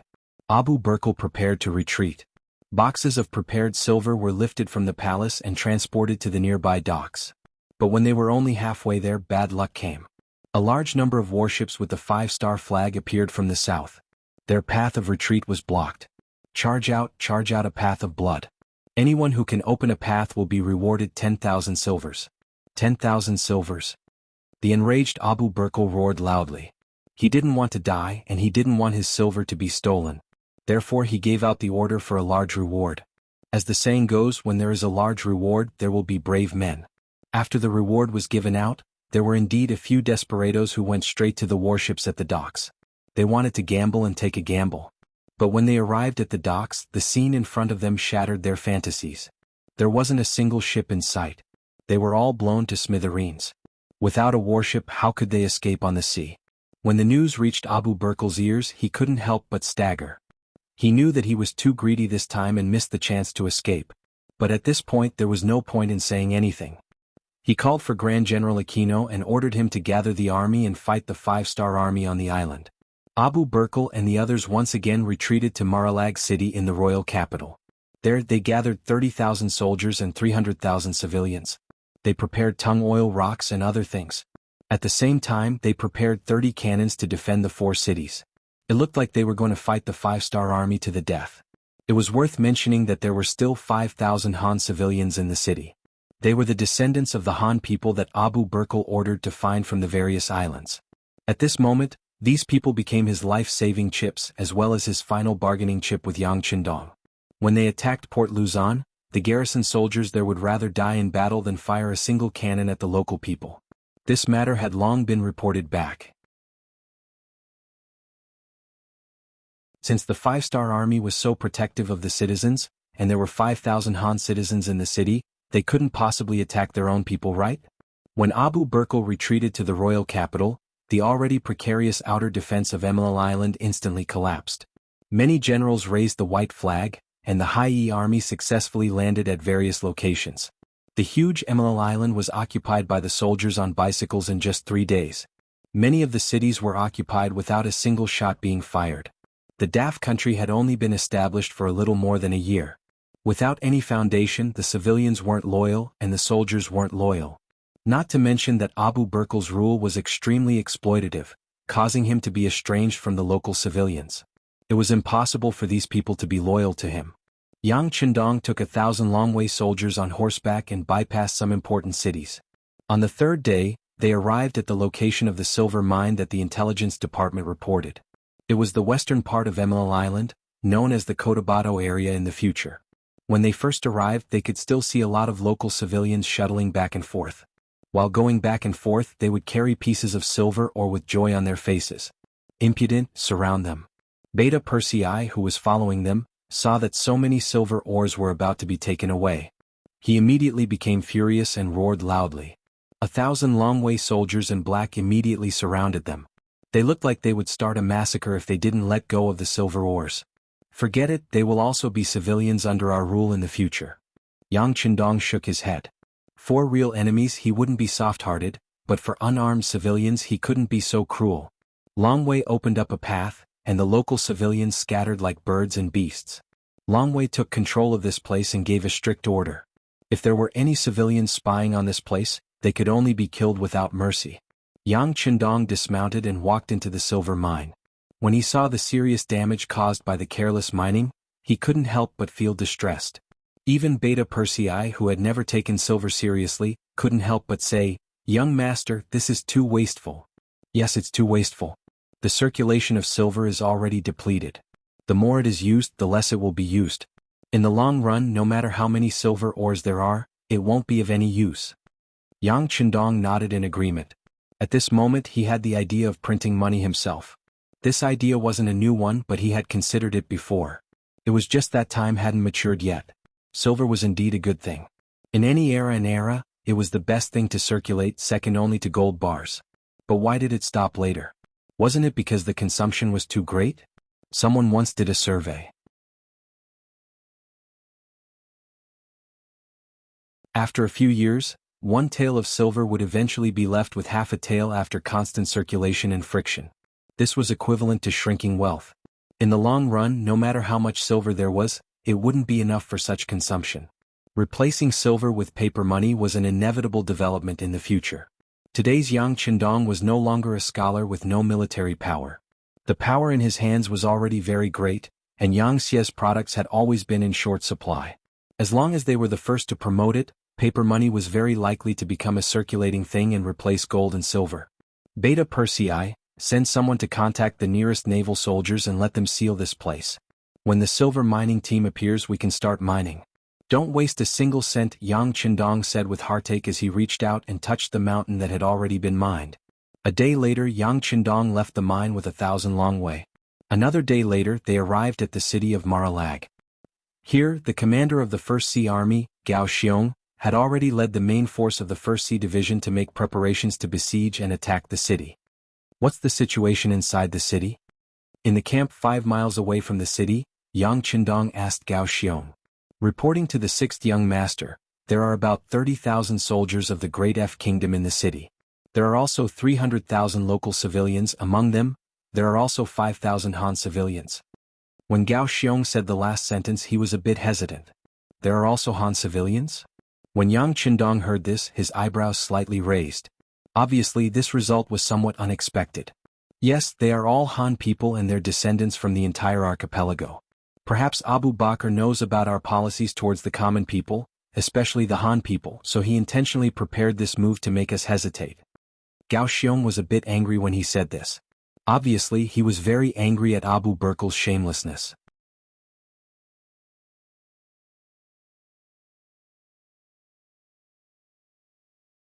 Chapter 10:20. Yang Qindong was also very angry at this kind of behavior. However, this was war and not a game. In order to win and protect oneself, anything could happen. He could not blame Abu Bakr. Even if he could, it would be meaningless. More importantly, Laos, especially Cambodia, was in a state of emergency. He did not have much time to waste on the enemy. Pass down the order. Take away all the ships from Emerald Island. C3 Division, send out 2 regiments to guard the silver mine. The rest of the divisions will patrol the sea. We must keep Abu Bakr here. After we deal with Siam, we will deal with them. Since it was easy to hurt people with a heart attack, Yang Qindong changed the attack into a trap. He wanted to see how long the daft country could last after losing contact with the outside world. Yang Qindong decisively changed his strategy from attacking the city to surrounding the island. He sent out C1 Division and C2 Division as he was not in a hurry to deal with DAF. After that, the 2nd Division headed straight for the Straits of Malacca and entered the southern border between Malaysia and Siam, Chunping Island. The 1st Division was ordered to head straight for the Gulf of Siam. It was led by the Vice Admiral of the Navy and commander of the 1st Division, Gao Xiong, to pose a threat to Siam. After sending out C1 Division and C2 Division, Yang Qindong took the War God No. 1 and went straight to Whitehorse Port. He wanted to bring 1,000 black flag Long Way as the first batch of reinforcements. He wanted to teach Siam a lesson. Laos Wanxiang City. Long Tainan caught Hai Qing, but regrettably Hai Qing escaped upon hearing the news. When he didn't hear the news of Wanxiang City's food being seized within the stipulated time, he had a bad premonition and escaped first. Fortunately, after the news spread, He Guang appeared. He was injured by Hai Qing that day. Fortunately, the knife did not hit any vital parts.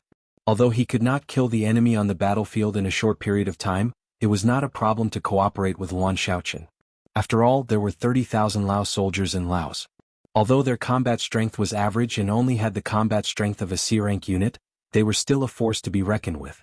Yes, Hai Qing wanted to cooperate with Luan Shaoqian's work. It was rumored that Luan Shaoqian had been killed by Do Lilong. These words came from Hai Qing's mouth. At that time, many people were shocked when they heard it. How could this young governor, this person with a bright future, die so young? It turned out that Hai Qing was lying. Or maybe he was deceived by Do Lilong and Luan Shaoqian was not dead.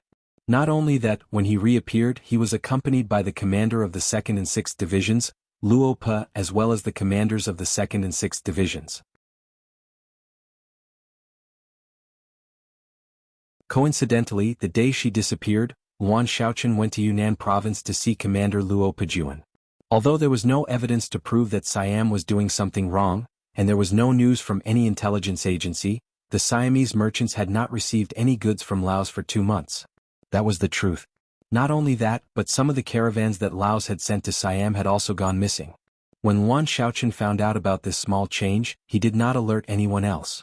Instead, he decided to go to the headquarters of the 2nd Division and ask for help from Luo Pe. If something happened, at least he would have soldiers at his disposal. Considering that it was all his own conjecture without any evidence, Luan Shaoqian did not alert Yang Qindong and his other colleagues from Laos. Instead, he went there on his own. In order to prevent others from discovering his whereabouts, he intentionally left the sedan behind and assigned 10 guards to disguise themselves as Lung Feng to escort the empty sedan to and from work. However, he did not expect to be ambushed by Do Lilong. His luck was really good. After Hai Qing was captured, Luan Shaoqian confirmed that Siam was going to mobilize their troops. Luan Shaoqian appeared with the 2nd Division and even arrived at Wanxiang City before Siam's General Gedden. When the 200,000 Siamese soldiers arrived at the city walls, they were greeted by the sight of the cold vanguard soldiers dressed in neat green uniforms standing on the walls of Wanxiang City. In the 5-star army, there was an obvious way to determine the strength of a unit. That was to see if they were wearing formal uniforms. For example, the 1st, 2nd, and 3rd Divisions of the Cold Vanguard Army were all dressed in military green uniforms when they were training and fighting in battles. Another example was the High 1st and 2nd Divisions of the Lung Feng soldiers. They were both in white and sky blue uniforms. Other than that, there were not many units that had the same uniform. For example, the 1st Cavalry Division had earned the right to wear this uniform due to their strong combat ability. Another example was the new division of the Grassland Army.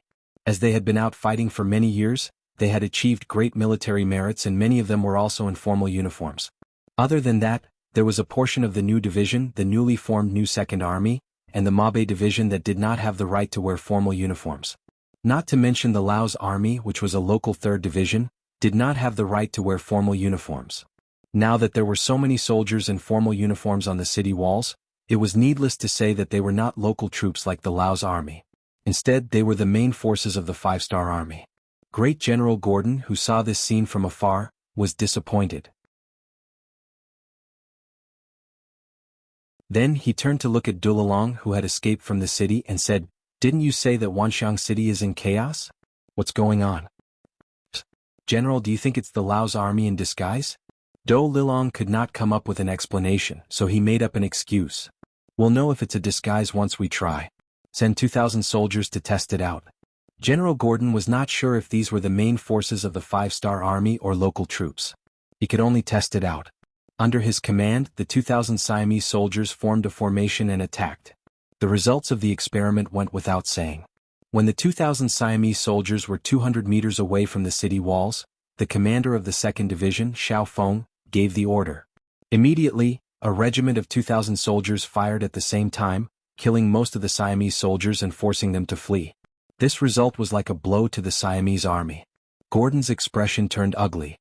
He immediately ordered, "Keep an eye on the enemy at all times. At the same time, order 30,000 cavalrymen to be on standby. Once the enemy exits the city to fight, charge over." At this moment, Gordon had no choice but to face reality and lower his expectations. He originally wanted to take over Wanxiang City, but it seemed like it would be a great achievement if he could hold back the main forces of the 5-star Army. Gordon would not attack casually. The commander of the 2nd Division, Luo Pe, Long Tainan, and Wan Shaochen, the governor of Laos, sat together and discussed how to deal with the situation. This time, Lu Er did not mobilize the entire army. While Lao province was not peaceful, the Awa dynasty in the west was also restless. In addition, the South Ming army and the rebellious Zhu Huilu in the north were still fighting. Who knew when Zhu Huilu would be defeated and move towards Langsun? Leaving Lung Chi division, there was already the minimum they could do. It was precisely because of the lack of manpower that they had to face the 200,000 strong Siamese soldiers with only 2 divisions, including 30,000 cavalrymen, that they were obviously short on manpower. They could defend the city, but it was very risky to attack outside the city. "Commander Luo, what do you mean?" In the governor's manner, Luan Shaochen poured a cup of tea for Luo Per as the host and asked, "This battle is not going to be easy. The enemy has 30,000 cavalry and can attack at any time. If we attack outside the city, we might face a counterattack at any time. Once we are entangled with the enemy, we will not be able to fully utilize our firearms. Not only will we not be able to deal heavy damage to the enemy, we will also be implicated. In the end, there will be problems with the defense of Wanxiang City." Luo Pe was born in the military and was used to speaking straightforwardly. He did not have any intention of hiding anything and spoke directly. "Yes, we have less than 20,000 men. Even if we include the 10,000 Lao soldiers in the city, we have less than 30,000 men. Against 200,000 Siamese soldiers, it is not wise to attack." Long Tainan also expressed his opinion. There were 30,000 Lao soldiers in Lao province, but not all of them were stationed in the capital. There were only 10,000 of them here, and if it wasn't for Lu Erjuan's timely arrival, they wouldn't have been able to defend the city, let alone launch an attack. Long Tainan expressed his opinion and Luan Shaochen nodded to indicate that he understood. In a sense, Luan Shaochen and Long Tainan were both relatives. One was Yang Qindong's brother-in-law and the other was his younger brother-in-law. This identity made it much more convenient for them to do certain things. However, on the other hand, their every action affected the hearts of others. Of course, it's good to have a good result. You can gain merits and be rewarded faster than others. However, if there were any problems, even Yang Qindong would be accused of nepotism. That would be very disadvantageous. This caused the two of them to have too many restrictions on their actions. Since both of you have the same opinion, let's focus on defending the city first, and then report this opinion to the 6th young master. Luan Shaochen finally concluded in a way that could be considered as deciding on the defense of the city. There were 2 divisions of the 2nd Division in charge of the defense of Wanxiang City, so it was foolproof. When the telegram was sent to Yang Qindong, he said to the telegram operator Wang Shan, "Approved. Tell them to keep an eye on the movements of the 200,000 Siamese soldiers. If they discover that they are retreating or splitting up their forces, they can find an opportunity to attack. Before that, we must prioritize the defense of the city." The telegram operator Wang Shan took the order and left, leaving Yang Qindong behind. He looked towards the northwest and said, "Beta Persei, order Long Wei to speed up. The other reinforcements might not be able to arrive in time. Other places can be attacked, but Phnom Penh City cannot be attacked."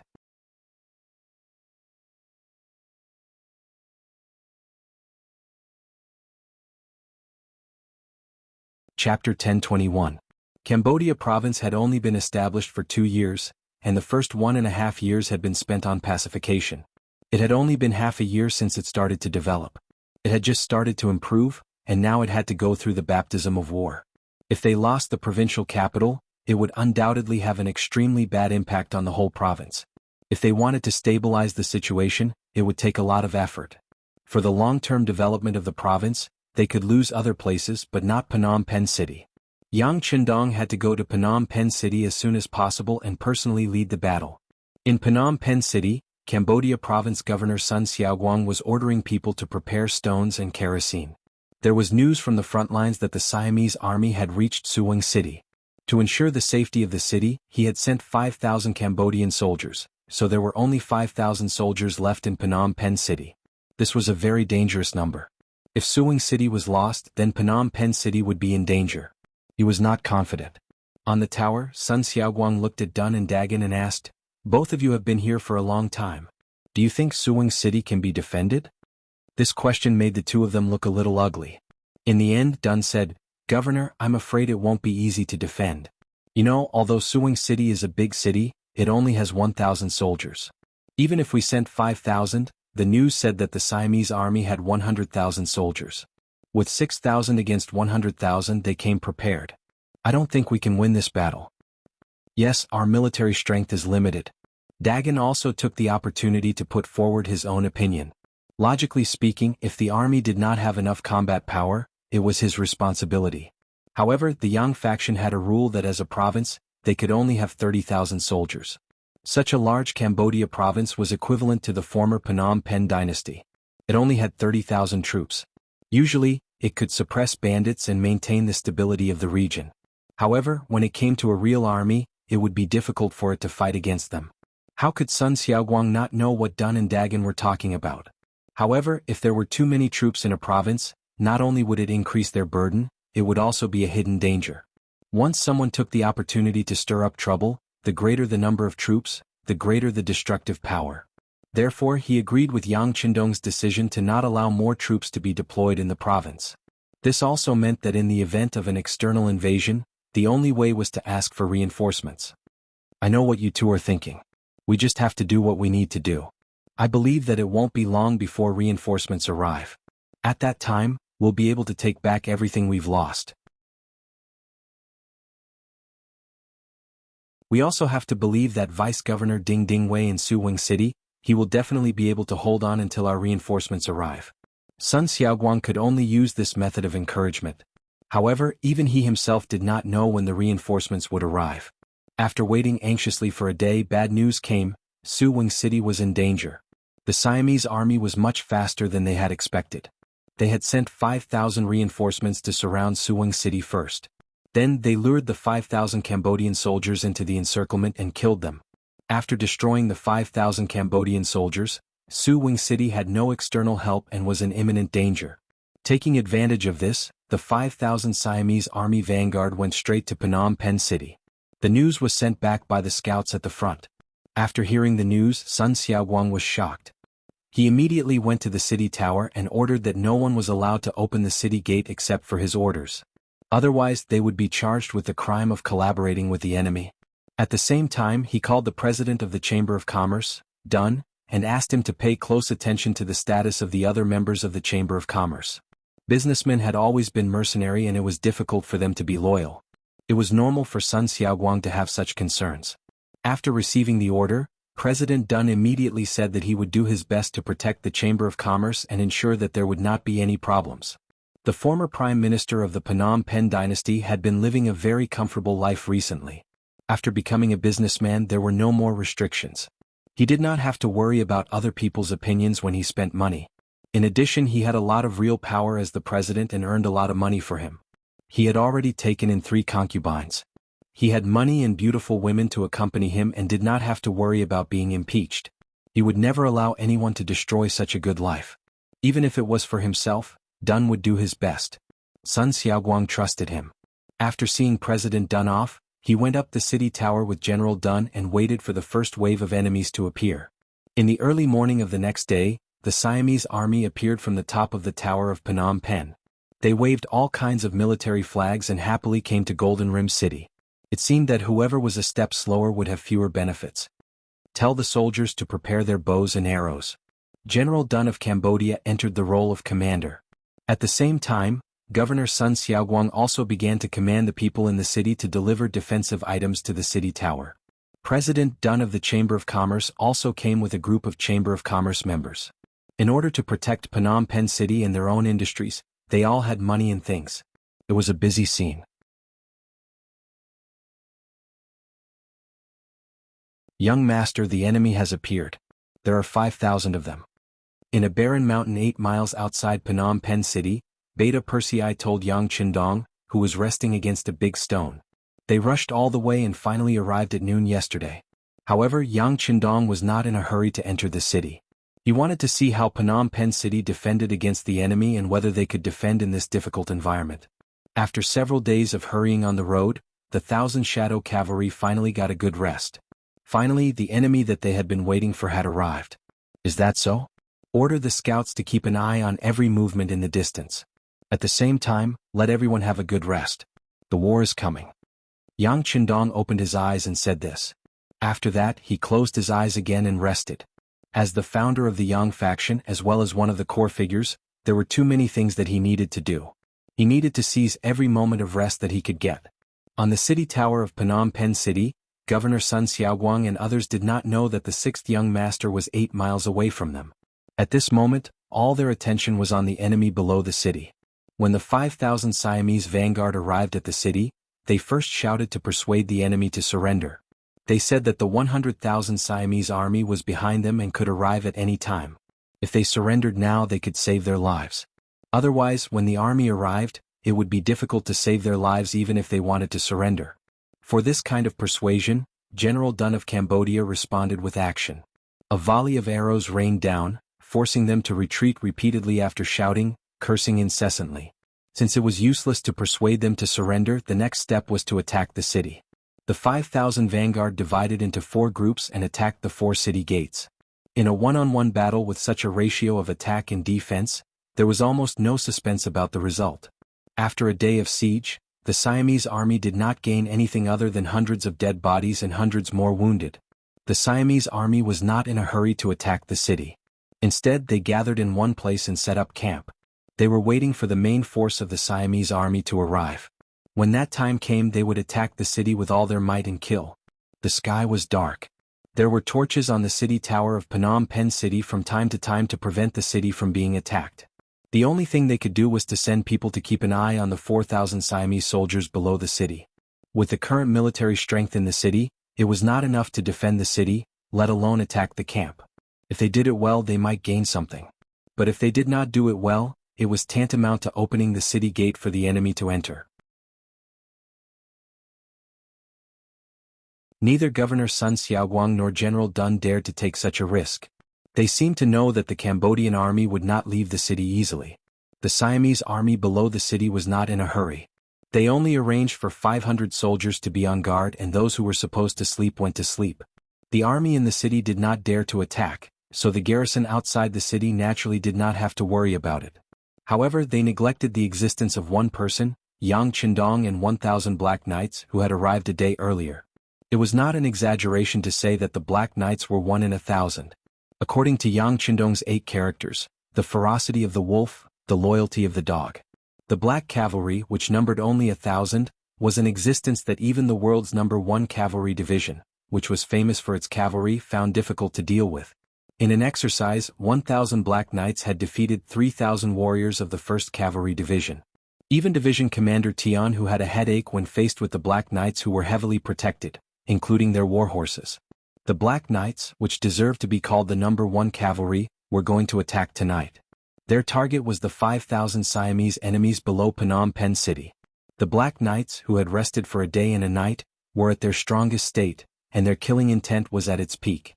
The 6th young master had already said that they could kill tonight. They did not need to take prisoners. They only needed to watch. They wanted to use this battle to teach the incoming Siamese army a lesson. They wanted to let them know the serious consequences of going against the 5-star army. In the dark night, after Yang Qindong gave the order, he took the lead and moved forward. Behind him were 1,000 Black Knights. They were originally fully armored, and with the cover of the Black Manor, even if they were 10 meters away, it would still be very difficult to discover their tracks. Under the leadership of Yang Qindong, the 1,000 Black Knights did not choose to attack immediately.